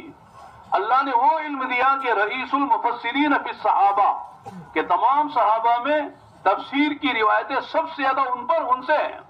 और हजरत इमाम शाफी की जो फिक्र है, फिक्र शाफी, उस सब का दारो मदार जो है रिवायत अब्दुल्लाह इब्न अब्बास पर है। जैसे अहनाफ की फिक्र का दारो मदार अब्दुल्लाह इब्न मसूद की रिवायत पर है, इस तरह तमाम फिक्र शाफी की रिवायत यानी दारो मदार फिक्र यानी हजरत अब्दुल्लाह इब्न अब्बास की रिवायत पर है। अल्लाह ने वो उलूम अता फरमाए कि बड़े बड़े सहाबा उनसे जाकर इस्तेफादा करते थे। अल्लाह हजरत उमर ने एक मरतबा फरमाते थे, अब्बास अब्दुल्लाह इब्न अब्बास लगाओ ओता निकालो मोती, यानी बड़े बड़े सहाबा जिस मसले को हल नहीं कर सकते थे उस सिलसिले में हजरत उमर फरमाते थे कि अब्दुल्ला लगाओ इस दरिया में गोता लगाओ और इसके इल्म के मोती निकालो, सबसे आगे बिठाते थे। चुनाचे बड़ा मकाम जो मिला इनको, लिहाजा वो अदब से मिला, एहतराम से मिला और खिदमत से मिला। तो जो तलबा पढ़ने के जमाने में खासतौर से अपने असातिज़ा का, किताबों का, अपने जो है दरसगाहों का और जितने आलात है, असबाब है, इल्म के जराए हैं, उनका अदब एहतराम करेंगे, अल्लाह ताला उनको इस इल्म से नवाजेंगे। তুমি বলেন যে এই ব্যাপারে যদি কথা বলা শুরু হয় আমাদের তাহলে অনেক ঘন্টা পার হয়ে যাবে, সময় তো কম। আমি আপনাদেরকে আমাদের উপকারী বিষয়ের মধ্য থেকে আর একটা বিষয় হলো আদব এহতেরামের বিষয়, সাহাবাদের ঘটনা থেকে একটা ঘটনা শোনাচ্ছি। হযরত আব্দুল্লাহ ইবনে আব্বাস রাদিয়াল্লাহু তাআলা আনহু, আমরা সকলেই তার নাম জানি। আমি উনি আসার আগেও আপনাদেরকে বলছি যে তাফসীরের যত রিওয়ায়াত আছে তার বেশিরভাগ হলো হযরত আব্দুল্লাহ ইবনে আব্বাস রাদিয়াল্লাহু তাআলা আনহু থেকে। তায়েফে ওনার কবর এবং তায়েফে এক বড় মসজিদ আছে, মসজিদে ইবনে আব্বাস, ওইখানে হাজী সাহেবানরা যান। তো হযরত আব্দুল্লাহ ইবনে আব্বাস রাদিয়াল্লাহু তাআলা আনহু ওনাকে যেখানে ওনার কবর আছে ওইখানে লেখা আছে যে রাসূলুল্লাহ সাল্লাল্লাহু আলাইহি ওয়াসাল্লাম যখন ইন্তেকাল করেন তখন আব্দুল্লাহ ইবনে আব্বাসের বয়স মাত্র 13 বছর। আমাদের খেলাধুলার বয়স, আমাদের এই যুগে মাদ্রাসায় উর্দু কায়দায় ভর্তি হওয়ার বয়স। অথচ ওই 13 বছর বয়সে তিনি এত বড়, এত বেশি ইলম হাসিল করছিলেন যে সাহাবাদের মধ্যে তার উপাধি হলো রঈসুল মুফাসসিরিন। সাহাবাদের মধ্যে মুফাসসিরিনদের সরতাজ হযরত আব্দুল্লাহ ইবনে আব্বাস। এই অল্প বয়সে উনি এত ইলম হাসিল কিভাবে করলেন? রাসূলুল্লাহ সাল্লাল্লাহু আলাইহি ওয়াসাল্লামের আহলিয়ায়ে মুহতারামাদের মধ্য থেকে একজন হযরত মাইমুনা রাদিয়াল্লাহু তাআলা আনহা, তার খালা, তো খালাম্মার ঘরে চলে গেছেন। হুজুর সাল্লাল্লাহু আলাইহি ওয়াসাল্লাম রাত্রিবেলা নামাজের জন্য উঠছেন। হযরত ইবনে আব্বাস রাদিয়াল্লাহু তাআলা আনহু হুজুর উঠার আগেই এক লোটা পানি হুজুরের ওযুর জন্য ব্যবস্থা করে রাখছেন। কারণ এখনকার মতো অ্যাটাচ বাথরুম তো আর ছিল না, যেটাই বাথরুমে যাবেন ওইখানে তো ইস্তেঞ্জায় দূরে যাইতে হয়, পানির ব্যবস্থা করতে হয়। তো ইবনে আব্বাস রাদিয়াল্লাহু তাআলা আনহু পানির ব্যবস্থা করে রাখছেন। হুজুর জিজ্ঞেস করলেন মাইমুনাকে যে পানি কে রাখছে? বললেন যে এই বাচ্চাটা রাখছে, অর্থাৎ আব্দুল্লাহ রাখছে।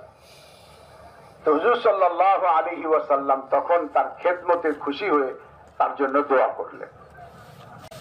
তখনকারই ঘটনা হবে কিংবা পরবর্তীতে হবে, রাসূলুল্লাহ সাল্লাল্লাহু আলাইহি ওয়াসাল্লাম তাহাজ্জুদের নামাজের জন্য নিয়ত বাঁধছেন। তো ইবনে আব্বাস রাদিয়াল্লাহু তাআলা আনহু হুজুরের সাথে নামাজ পড়ার জন্য হুজুরের বাম পাশে নিয়ত বেঁধে হুজুরের ইক্তেদা করার জন্য দাঁড়ায় গেছেন।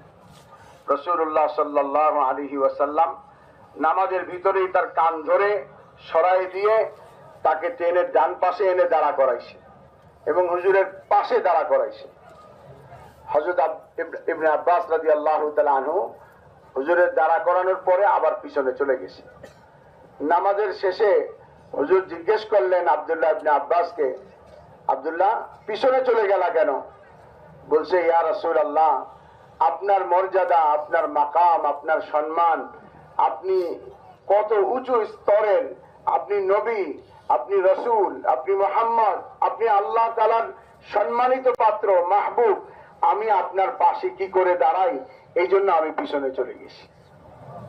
হুজুর সাল্লাল্লাহু আলাইহি ওয়াসাল্লাম খুশি হয়ে তাকে দোয়া দিছেন, এমন দোয়া দিছেন যে হুজুরের ইন্তেকালের সময় যার বয়স ছিল খেলাধুলার বয়স, মাত্র 13 বছর, এই 13 বছরে রসুলের কাছ থেকে কোরআনের সবচেয়ে বেশি, কোরআনের তাফসীর সংক্রান্ত হাদিসগুলি তিনি বর্ণনা করছেন। শুধু তাই না, এমন ইলম হাসিল করছেন যে পরবর্তীকালে হযরত ওমর রাদিয়াল্লাহু তাআলা আনহু যখন জটিল ও কঠিন কোন বিষয়ের মধ্যে পড়ে যেতেন, সাহাবাদের মধ্যে তর্ক বিতর্ক চলতো অথবা বহস চলতো যে কোনটা ঠিক, এই ব্যাপারে আলোচনা চলতো, তো হযরত ওমর অত্যন্ত সহাস্য বদনে আব্দুল্লাহ ইবনে আব্বাসকে বলতো, আব্দুল্লাহ, লাগাও গোতা, বাইর করো মতি। গোতা মানে হলো ডুব, দাও ডুব, বাইর করো মতি। অর্থাৎ তুমি এখন এই বিষয়ের মধ্যে ডুব লাগাও আর ভিতর থেকে মতি বাইর করো, অর্থাৎ এই বিষয়ের ভিতরে ঢুইকা যেটা সত্যিকার সমাধান সেটা তুমি বাইর করো। তো আল্লাহ তাআলা হযরত আব্দুল্লাহ ইবনে আব্বাসকে এরকম ইলম দিবেন, কিসের বদলায়? আদব, ইহতিরাম, খেদমতের বদলায়।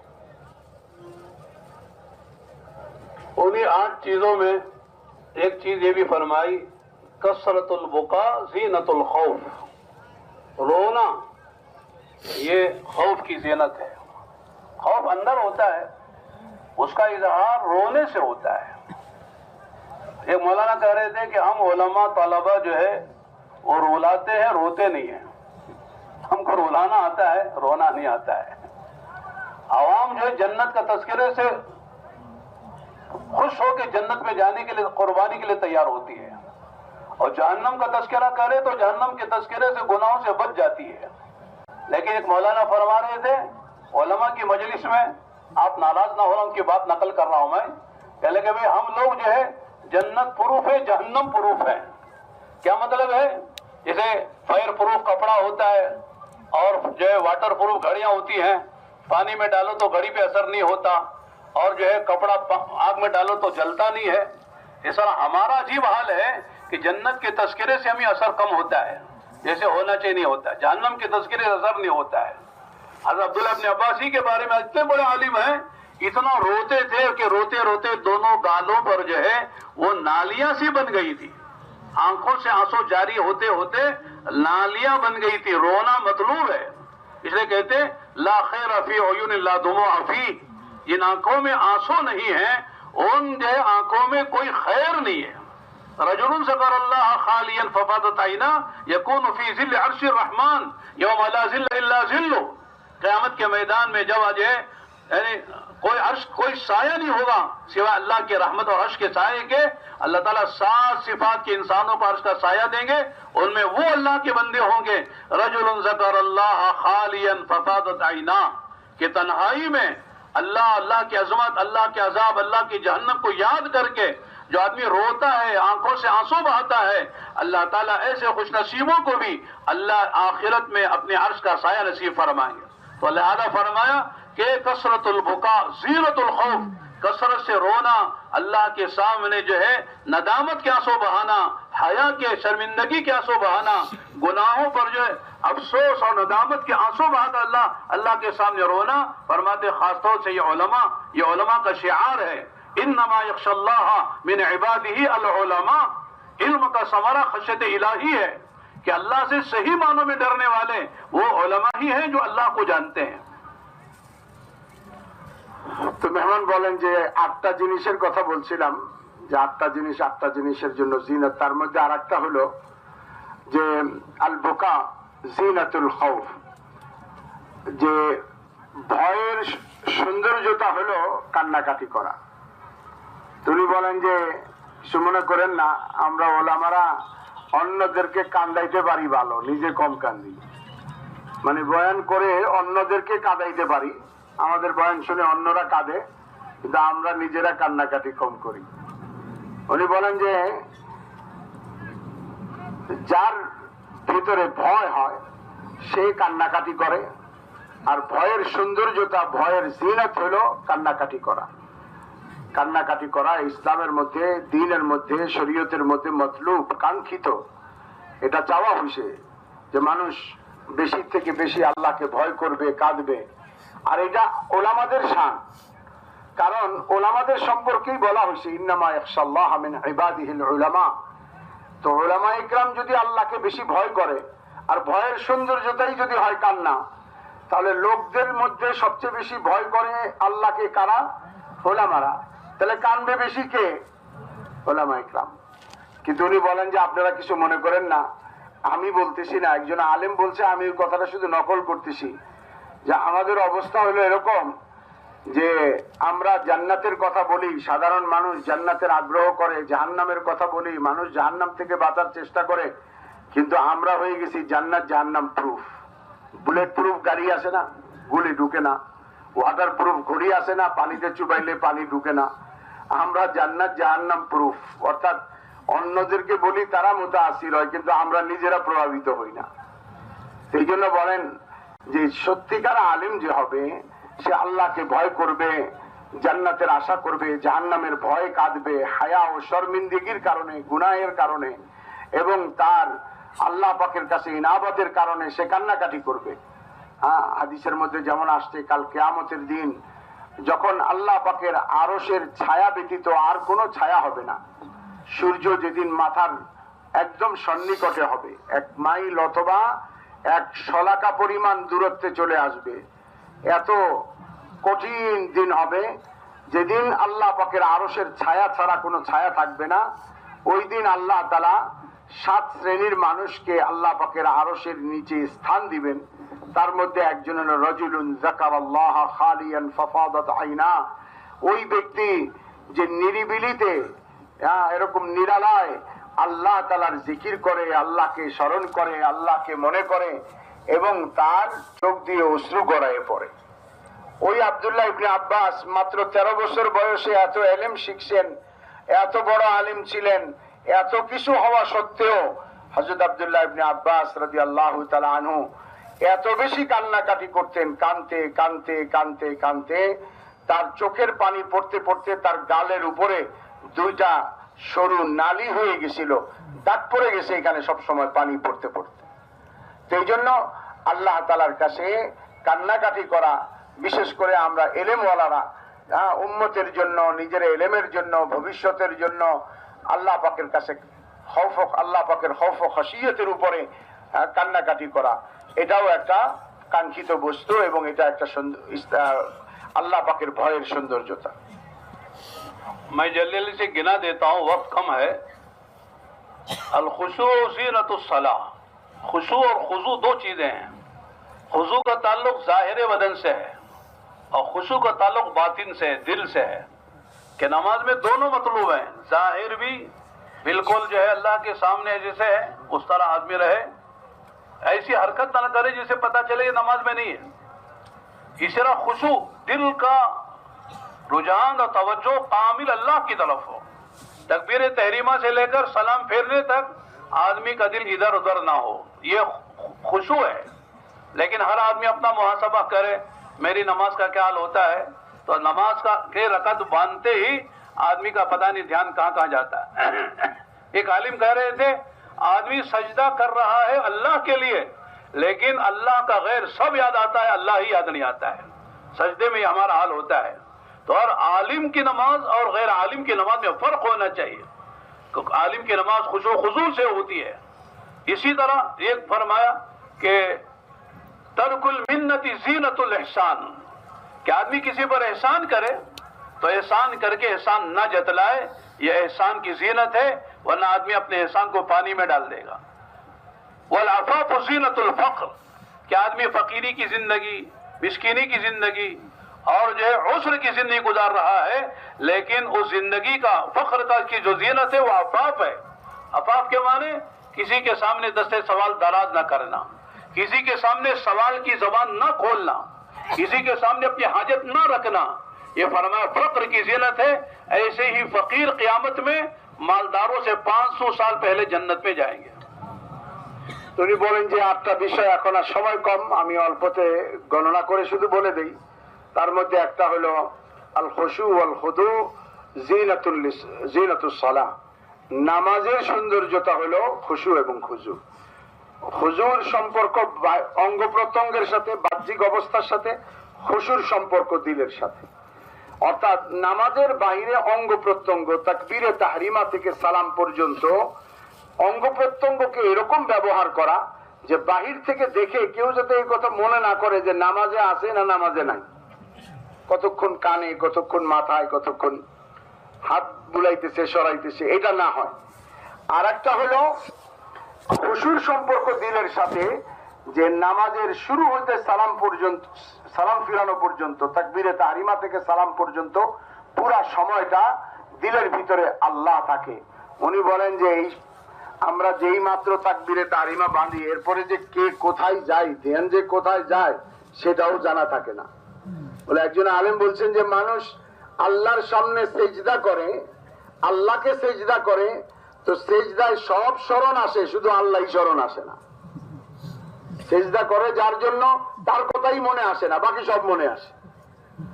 এই জন্য নামাজটাকে সুন্দর করা খুশু খুজুর মাধ্যমে, কারণ খুশু খুজু নামাজের সৌন্দর্যতা। আর একটা বলছেন ইহসান, এর সৌন্দর্যতা হলো তারকুল মিন্নাতি জিনাতুল ইহসান, কারো উপরে অনুগ্রহ করলে খোটা না দেওয়া, এটা হলো তার সৌন্দর্যতা। অনুগ্রহ করলাম কিন্তু আবার সময় মতো তারে মনেও করাই দিলাম আমি করি নাই, এরকম এরকম অন্যের সামনে সেটাকে প্রকাশ করা, জাহির করা, খোটা দেওয়া, এটা তার ওই ইহসান আর অনুগ্রহকে নষ্ট করে দেয়।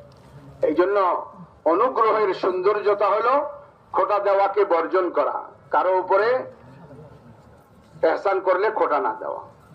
আর 3 নম্বর হলো ওয়াল আফাফ জিনাতুল ফাকর, অর্থাৎ দারিদ্রতা ইসলামের মধ্যে পছন্দনীয়, ফকর, ফাঁকা, অভাব ইত্যাদি এটা পছন্দনীয়, কিন্তু কখন? এটা তখনই হবে এটার সৌন্দর্যতা যদি থাকে। এটার সৌন্দর্যতা হলো আফাফ, অন্যের সামনে হাত না পাতা, কারো সামনে জলিল না হওয়া, সুয়াল না করা, ছোট না করা। এইরকম দারিদ্রতা যারা আছে সে কিয়ামতের দিন ধনীদের চেয়ে 500 বছর আগে জান্নাতে যাবে। 3 बातें और हैं, उसमें फरमाएं कि अशुक्र ज़ीनतुन नेमा, नेमतों की जीनत शुक्र है। अल्लाह ताला ने जो नेमतें दी हैं अपने बंदों को, उन नेमतों में जीनत जो आएगी और उसका बका होगा वो शुक्र से होगा।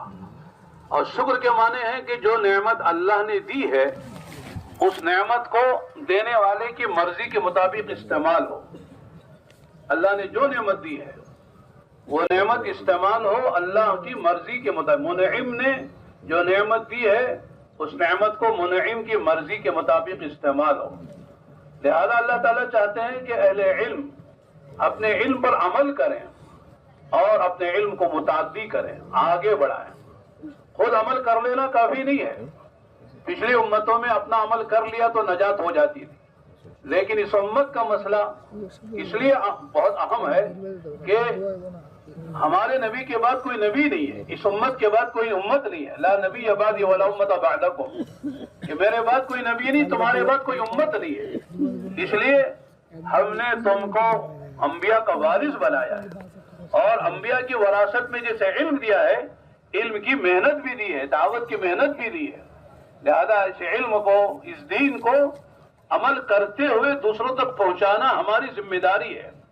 अगर नहीं पहुंचाएंगे, जैसे हदीस में आता है कि एक आदमी के पास इल्म था और उसे पूछा गया, पूछना 2 तरह से होता है, एक जो है जबान काल से होता है, जबान हाल से होता है कि आदमी जबान से पूछ रहा है, ये कि सब पूछ नहीं रहा है, लेकिन वो है कि नजर आ रहा है कि इसको ये बताना चाहिए।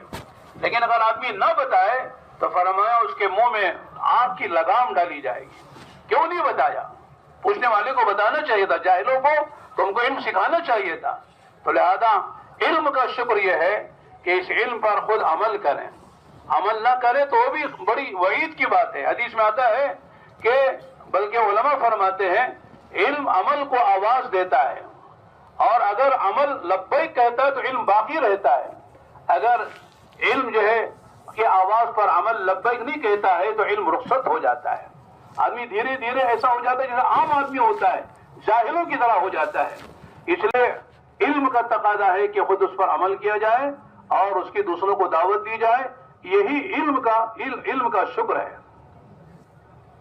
তো উনি বলেন তিনটা রয়ে গেছে, আর তার মধ্যে একটা হলো আশুকরু জিনাতুন নিয়ামা. আল্লাহ তাআলা যদি কাউকে কোনো নিয়ামত দেন, সে নিয়ামতের সৌন্দর্যটা হলো শুকর. তো এখন আল্লাহ তাআলা আমাদেরকে যে ইলম দিবেন, তো এই ইলমে তো আল্লাহ পাকের দেয়া একটা নিয়ামত, শুধু না সবচেয়ে বড় নিয়ামত. সেই নিয়ামতের শুকর আদায় হলো যে এই নিয়ামতের সৌন্দর্যটা হলো যে শুকর আদায় করা. শুকর কিভাবে আদায় করব? বলে শুকর হলো নিয়ামতটা যিনি দেন তো তার মর্জি মোতাবেক ওই নিয়ামত যাতে আদায় হয়, তার মর্জি মোতাবেক ব্যবহার হয়. যিনি দিছেন মুনঈম, তার মন মতো তার মনসা মতো ব্যবহার হওয়া, এটা হলো কৃতজ্ঞতা, শুকর. আর তা না হলে নাশকরি হয়ে যাবে. তো এক তো হলো শুকর এই ইলমের উপরে আমল করা, আর আরেকটা হলো বিশেষ করে এই উম্মতের জন্য ইলম শেখার পরে এই ইলম অন্যকে পৌঁছানো, এটাও কৃতজ্ঞতা বা শুকরের অন্তর্ভুক্ত. পূর্বেকার উম্মতের জন্য এতটুকু যথেষ্ট ছিল যে তারা তাদের নবীদের উপরে নাজিল হওয়া ইলমের উপরে তারা আমল করে নিত, বাস যথেষ্ট ছিল. কিন্তু কিয়ামত পর্যন্ত যেহেতু আর কোনো নবী আসবে না, তো এই উম্মতের উলামা তলাবা আমরা যারা ইলম শিখছি, বিশেষ করে আমাদের উপরে দায়িত্ব হলো যে অন্যকে আমরা পৌঁছাবো. কারণ আপনারা জানেন যে যদি কারো কাছে ইলম থাকে আর তার কাছে কোনো ইলমের সম্পর্কে জিজ্ঞাসা করা হয়, তো সে যদি ওই ইলমের সম্পর্কে না বলে, ওই ইলম ছুপায়, কিতমানে ইলম করে, তাহলে তার শাস্তি কি? কিয়ামতের দিন তার মুখে আগুনের লাগাম পরানো হবে. এখন এই জিজ্ঞাসা দুই ধরনের হতে পারে. একটা জবানে কাল, অর্থাৎ মুখে জিজ্ঞাসা করতে পারে যে ভাই এই মাসআলাটা কি, এটা কিভাবে হবে, আমি বললাম না, ছুপাইলাম, লুকাইলাম. আর একটা হলো জিজ্ঞাসা করার জবানে হাল, সিচুয়েশন ল্যাঙ্গুয়েজ, অর্থাৎ সে আমাকে মুখে জিজ্ঞাসা করে নাই, কিন্তু তার পরিস্থিতিতে বোঝা যায় যে তাকে আমার এটা বলা দরকার ছিল যে ভাই এই কাজটা এইভাবে নয়, এইভাবে. এবং শুধু জানাই দেওয়া নয়, এমন ভাবে বোঝানো যাতে সে এটা বুঝে শুনে আমল করতে পারে. তো সুতরাং আমরা যারা ইলম হাসিল করছি, আমাদের ইলমের সৌন্দর্যতা হলো শুকর, আর শুকরের অর্থ হলো যে আমরা নিজেরা আমল করব এবং অন্যদেরকেও এই ইলমের উপরে আমল করনেওয়ালা বানাবো ইনশাআল্লাহ. और सातवीं चीज ये है कि असब्र ज़ीनतुल बला. मुसीबत है, आजमाइश है, तंगियां हैं, उसर है, फक्र है, इफलास है, हालात हैं, इन सब की जीनत सब्र है. इसलिए कि अंबिया अलैहिमुस्सलाम का जो मिजाज था वो शाकिराना और साबिराना था कि शुक्र के साथ और सब्र के साथ चलते थे. लिहाजा नबियों के वारिसों को भी चाहिए, जो वारिस बन रहे हैं और आइंदा वारिस मुकम्मल होने वाले हैं, जो जिनको हम तलबा कह रहे हैं, इनकी भी जिम्मेदारी है कि वो सब्र और शुक्र के साथ चलें. ज़ाहिर है कि 8-10 साल मदरसों में पढ़ना सब्र के बगैर नहीं होगा. घर की राहत नहीं मिलेगी, घर की का खाना नहीं मिलेगा, घर की मछली और जो है घर का गोश्त नहीं मिलेगा, घर का सोना जागना नहीं मिलेगा, घर की आज़ादी नहीं मिलेगी, पाबंदियां होगी, यहाँ पर इम्तिहानात होंगे. इन सारे हालात से गुजरना सब्र के बगैर नहीं होगा. इसलिए सब्र के साथ चलेंगे इंशाअल्लाह. इन्नमा युवफ़्फ़ास्साबिरून अजरहुम बिग़ैरि हिसाब, इसका मिज़दाक़ बनेंगे. साबिरों को अल्लाह ताला बगैर हिसाब के अजर देंगे. लिहाजा दावत के काम में भी सब्र है. और जो आखिरी बात है, अल-हिल्म ज़ीनतुल आलिम, हिल्म बर्दाश्त ये उलमा की ज़ीनत है. कोई भी आलिम बनकर अपने इल्म को आगे नहीं बढ़ा सकता, कोई दाई बनकर दावत नहीं दे सकता जब तक कि उसके अंदर सब्र, इल्म की सिफत ना हो, हलीम ना हो, बर्दाश्त करने का मादा ना हो. इसलिए अल्लाह हलीम है. और उसके बाद सबसे ज्यादा हिल्म जो है अल्लाह नबियों को देते हैं. नबी हलीम होता है. अगर नबी हलीम ना हो तो दावत का काम नहीं कर सकता. इसलिए वारिसीन अंबिया जो है हलीम नहीं होंगे, हिल्म वाली सिफत उनके अंदर नहीं होगी, वो दावत का काम नहीं कर सकते हैं. बाबा को बर्दाश्त करना पड़ेगा, लोग गाली देंगे, सुनना पड़ेगा. लोग जो है रास्ते में कांटे बिछाएंगे, उसको भी बर्दाश्त करना पड़ेगा। लोग जो है बुरा भला कहेंगे, उसको भी बर्दाश्त करना पड़ेगा। हम भला चाहते वो भला चाहेंगे, वो हम उनका हक देंगे, वो हक हमको नहीं देंगे। सबको बर्दाश्त करते हुए अद्दीन और नसीहा के दिन खैरखाही का नाम है, भलाई चाहने का नाम है। तो मेरे दोस्तों बुजुर्ग भाइयों, ये दावत का जो दावत का तबलीग और दावत का काम है, वो यही सिफात को सीखने का काम है। अब तक हम पढ़ रहे हैं, इल्मे दीन पढ़ा है। आप जानते हैं इल्मे दीन में इजाफत तरकीब इजाफी है, यानी जो तरकीब तरकीब इजाफी है, और मुजाफ मुजाफिले में मुगायरत होती है। इल्मे दीन हमने हासिल किया है, लेकिन दीन जो असल है वो अभी हासिल करने के लिए और मेहनत करनी पड़ेगी। इल्मे दीन, जैसे कोई कहे जा गुलाम ज़ैदिन, तो क्या मतलब है? जैद नहीं आया, जैद का गुलाम आया है। इसी तरह इल्मे दीन हमने हासिल किया है, अभी दीन हासिल करना बाकी है। दीन सिफात का नाम है, दीन जो है अमाल का नाम है, दीन हालात को बर्दाश्त करने का नाम है, सब्र और शुक्र का नाम है। अल्लाह के रास्ते में जब चलेंगे, मेहनत करेंगे, सीखेंगे और पढ़ने के जमाने ही से इसकी मशक करेंगे, तो इंशाअल्लाह धीरे धीरे सिफात आएंगी। और चूंकि हमारी मेहनत का मौजू और मैदान जो है वो अवाम है, अवाम ही में हमको काम करना है। इसलिए पढ़ने ही के जमाने में कहते हैं कि आदमी छुट्टियों में वक्त लगाता रहे, चिल्ला लगाए सालाना छुट्टियों में, और शशमाही छुट्टी में जितना वक्त मिले लगाए। हर महीने 3 दिन या 3 दिन तो नहीं लगा सकते, 24 घंटे वक्त लगाए, अपने मदरसे के माहौल में काम करते रहें। इंशाअल्लाह जब फारिग होकर निकलेंगे, उम्मत में काम करना आसान होगा।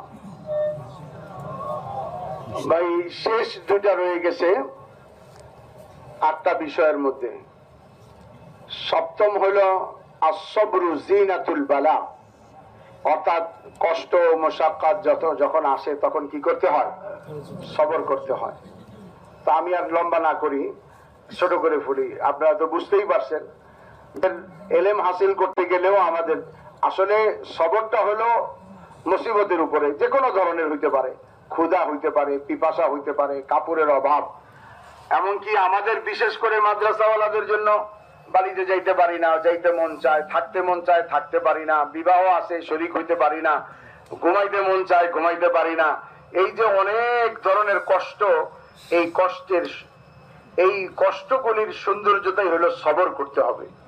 আর সবর কিভাবে করব? যে ওই সময় যে হুকুম, যে করণীয়, সে কাজটা আমাকে আল্লাহর হুকুম নবীর তরিকা যেটা পুরা করার সেটা আমাকে করতে হবে, কাজ আঞ্জাম দিতে হবে, কোনো শিকায়ত অভিযোগ না করে এটাকে পুরা করতে হবে। আর অষ্টম হলো আল হিলমু জিনাতুল আলিম। একজন আলিম, তার সৌন্দর্যতা হলো হিলম, বুর্দবারি, অনেক কিছুকে হজম করা, সবরের চেয়েও চাচাতো ভাই আর কি, আর একটু বড়। তো অনেক কিছুকে হজম করতে হবে।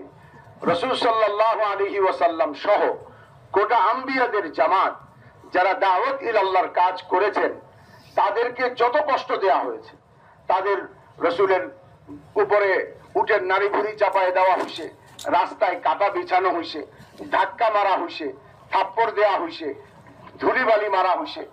যেহেতু আমরা নবীর ওয়ারিস বলি, আমরা নবীর ওয়ারিস হচ্ছি, হব অথবা হয়ে গেছি, তো আমরাও তো নবীর ওই সিফতের সাথেই কাজ করতে হবে। আর আমাদেরকে কাজ করতে হবে আওয়ামের ময়দানে।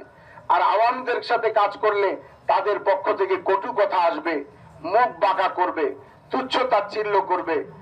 আমাদের দেশে আছে না, অনেক কিছু কয়, লোহা মোল্লা, কাঠ মোল্লা, বাঁশ মোল্লা, কত কিছুই তো কয়। এই যা বলবে, কটু কথা বলবে, মন্দ কথা বলবে, তাচ্ছিল্য করবে, এটার কোনো প্রতিক্রিয়াশীল না হওয়া যাবে না। অর্থাৎ সাথে সাথে তার কোনো প্রতি উত্তর না দিয়ে হেলম, বুর্দবারি, সবরের সাথে কাজ করতে হবে। যখন সবর করে কাজ করব, নবীওয়ালা কাজ, নবীওয়ালা সিফতের সাথে কাজ করব, তো ইনশাআল্লাহ আমাদের দ্বারা আল্লাহ তাআলা অনেক কাজ নেবেন। দেখেন, আমরা তালিবে ইলম, তালিবে ইলমের মধ্যে মুজাফ মুজাফ ইলাই, তারকিবে ইজাফি। আর আমরা একটা কায়দা জানি না হুর, যে মুজাফ মুজাফ ইলাই কি হয়? গায়র হয়, গায়র, আলাদা। যেমন বলে যা গোলাম উজাইদিন, আমার কাছে জায়েদের গোলাম আসছে, তাই বলে কি জায়েদ আসছে না জায়েদের গোলাম আসছে? জায়েদের গোলাম আসছে, জায়েদ তো আসে নাই। তো আমরা তালিবে ইলম, তালিবে ইলমুদ্দিন, ইলমে দ্বীনের তালিব। তো ইলমে দ্বীনের মধ্যে যে ইজাফত আসে, এর মধ্যে ইলম আলাদা, দ্বীন আলাদা। এতদিন তো আমরা কষ্ট মোশাক্কাত করে দ্বীনের ইলম হাসিল করছি, কিন্তু আমাদেরকে কষ্ট মোশাক্কাত করে দ্বীনও হাসিল করতে হবে। কারণ দ্বীন আলাদা জিনিস, দ্বীনের ইলম আলাদা জিনিস। এই জন্য এই সিফতগুলিকে অর্জন করার জন্যই আল্লাহর রাস্তায় ওয়াক্ত লাগানো, সময় লাগানো, জামাতে যাওয়া, সাধারণ মানুষের মধ্যে ফিরা, সাধারণ মানুষের মধ্যে দাওয়াতের কাজ করা, করতে করতে এই সমস্ত গুণগুলি ধীরে ধীরে আমার মধ্যে তৈরি হবে। এক সময় আসবে যখন আল্লাহ তাআলা এই সব গুণ আমাকে দিবেন। আমার মধ্যে আল্লাহ তাআলা খুশু খুজুর গুণ দিবেন, আমার মধ্যে আল্লাহ তাআলা বোকা ও রোনা জারির গুণ দিবেন, আমার মধ্যে আল্লাহ তাআলা সবর হেলমের গুণ দিবেন। আর এই গুণগুলি নিয়ে যখন মানুষের ময়দানে চলবো, তো ইনশাআল্লাহ মানুষকে আল্লাহর রাস্তায় বের করে মানুষকে দিনদার বানাই, শুধু আমি একা নই, লক্ষ মানুষকে নিয়ে জান্নাতে যেতে পারবো। এই জন্য আমাদের ফারেক হওয়ার পরে সাল লাগাই এই কাজের সাথে একটা মুনাসাবাত পয়দা করে তারপরে কর্মজীবনে যাব। আর ছাত্র জামানাতে আমরা আমাদের যে ছুটিগুলি আছে, সেমাহি, শশমাহি, কোরবানি ছুটি, এই ছুটিগুলিতে আল্লাহর রাস্তায় ওয়াক্ত লাগাবো। আর মাসে সাধারণ সাথীরা 3 দিন লাগায়, আমরা কি করব? মাসে 2 সপ্তাহ, 1 সপ্তাহ মাদ্রাসায় থাকবো, আর 1 সপ্তাহ কি করব? 24 ঘন্টার জামাতের মধ্যে যাব। তো এই জন্য এই সব আমলগুলি করার জন্য নিয়ত আছে তো সবার ইনশাআল্লাহ? তাহলে 1 নম্বরে আমরা একটু দেখতে চাই, এই হাত নামান, দাওরায়ে হাদিসের ছাত্র কারা আছেন এখানে? দাওরায়ে হাদিসের ছাত্র, দাওরায়ে হাদিস ওয়ালারা অলরেডি নামাজের মেম্বরে চলে গেছে। বেশিরভাগ মনে করছে যে সালানা ইমতিহানও শুরু হয়ে গেছে, এখন কি আর ছাত্র থাকা যায়? তো এই জন্য বেশিরভাগ ওইখানে চলে গেছে। আচ্ছা, ওনারা ওইখানে সালের তশকিল হবে। এইখানে আমরা যারা আসি, আমরা তালিবে ইলম, আমাদের এখনো পর্যন্ত সময় বাকি আছে। তো আমাদের তশকিল হলো রমজানে আমাদের এই দেখেন এখন সালানা ইমতিহান, শাবানে যদি আমাদের বেফাত পরীক্ষা শেষ হয়ে যায়, শাওয়ালের 10 তারিখ 15 তারিখ পর্যন্ত প্রায় 2 মাসের ছুটি। আর এই 2 মাস ঘরে থাকলে ঘরের মানুষ বিরক্ত হয়ে যাবে। আপনাদের 2-4 দিন মুরগি খাওয়াবে, গোশত খাওয়াবে, এরপরে বাজারের ব্যাগ ধরাই দিবে, যা বাজারে যা, ঘরটা ঝাড়ু দে, বুঝছেন না, কামে লাগাই দিব। তার যে আল্লাহ রাস্তায় যাই, মসজিদে মসজিদে দিনের কাজ করব, দিন শিখবো, প্রত্যেক মসজিদে থাকবো, প্রতিদিনই মেহমান থাকবো। হ্যাঁ, ঘরওয়ালাদের হকও আছে, ঘরওয়ালাদেরকেও সময় দিব। 2 মাসের মধ্যে 40 দিন আল্লাহর রাস্তায় দিব, 10-15 দিন বা 20 দিন বাড়িতে দিব। এই জন্য রমজানে কারা আল্লাহর রাস্তায় চিল্লাই যাব? দেখি তো ভাই, দাঁড়ান তো, রমজানে যারা চিল্লাই যাব, এই এখন সালানা ইমতিহানের পরে রমজানে চিল্লাই যাব, দাঁড়ান। মাশাআল্লাহ, মাশাআল্লাহ, রমজানে আল্লাহর রাস্তায় 40 দিনের জন্য যাব, বলেন দেখি, রমজানে 40 দিনের জন্য আল্লাহর রাস্তায় যাব। যারা হাফিজে কোরআন, তারা রমজানে জামাতেও তারাবি পড়াইতে পারবেন। 2জন করে বিভিন্ন সূরতে তারাবি পড়ান যায়, মসজিদের ছাদে গিয়ে, পাশে মক্তবে, অথবা তাহাজ্জুদে, তাওয়াবিনে খতম করা যায়। হ্যাঁ, একটু সমস্যা আছে, মসজিদে পড়াইলে একটা কিছু হয় না, একটা কিছু হয় না, এটা বললাম না, এটা থাক। তো এখন আপনারা আল্লাহর জন্য আল্লাহর রাস্তায় তারাবি পড়াবেন, অসুবিধা নাই। হাফিজে কোরআনটাতে রমজানে যারা চিল্লাই যাবেন, আচ্ছা বসেন বসেন, মাশাআল্লাহ। আচ্ছা, সালানা ইমতিহানের পরে যদি কোনো তারাবিও পড়াই, অন্তত পক্ষে ইমতিহানের পর থেকে রমজান পর্যন্ত 10-15 দিন সময় লাগাবো। কারা? তারা সবাই দাঁড়ায়, মেহমানদের খুশি হবে ইনশাআল্লাহ। সবাই দাঁড়াই যান, দাঁড়াই যান, দাঁড়াই যান ইনশাআল্লাহ।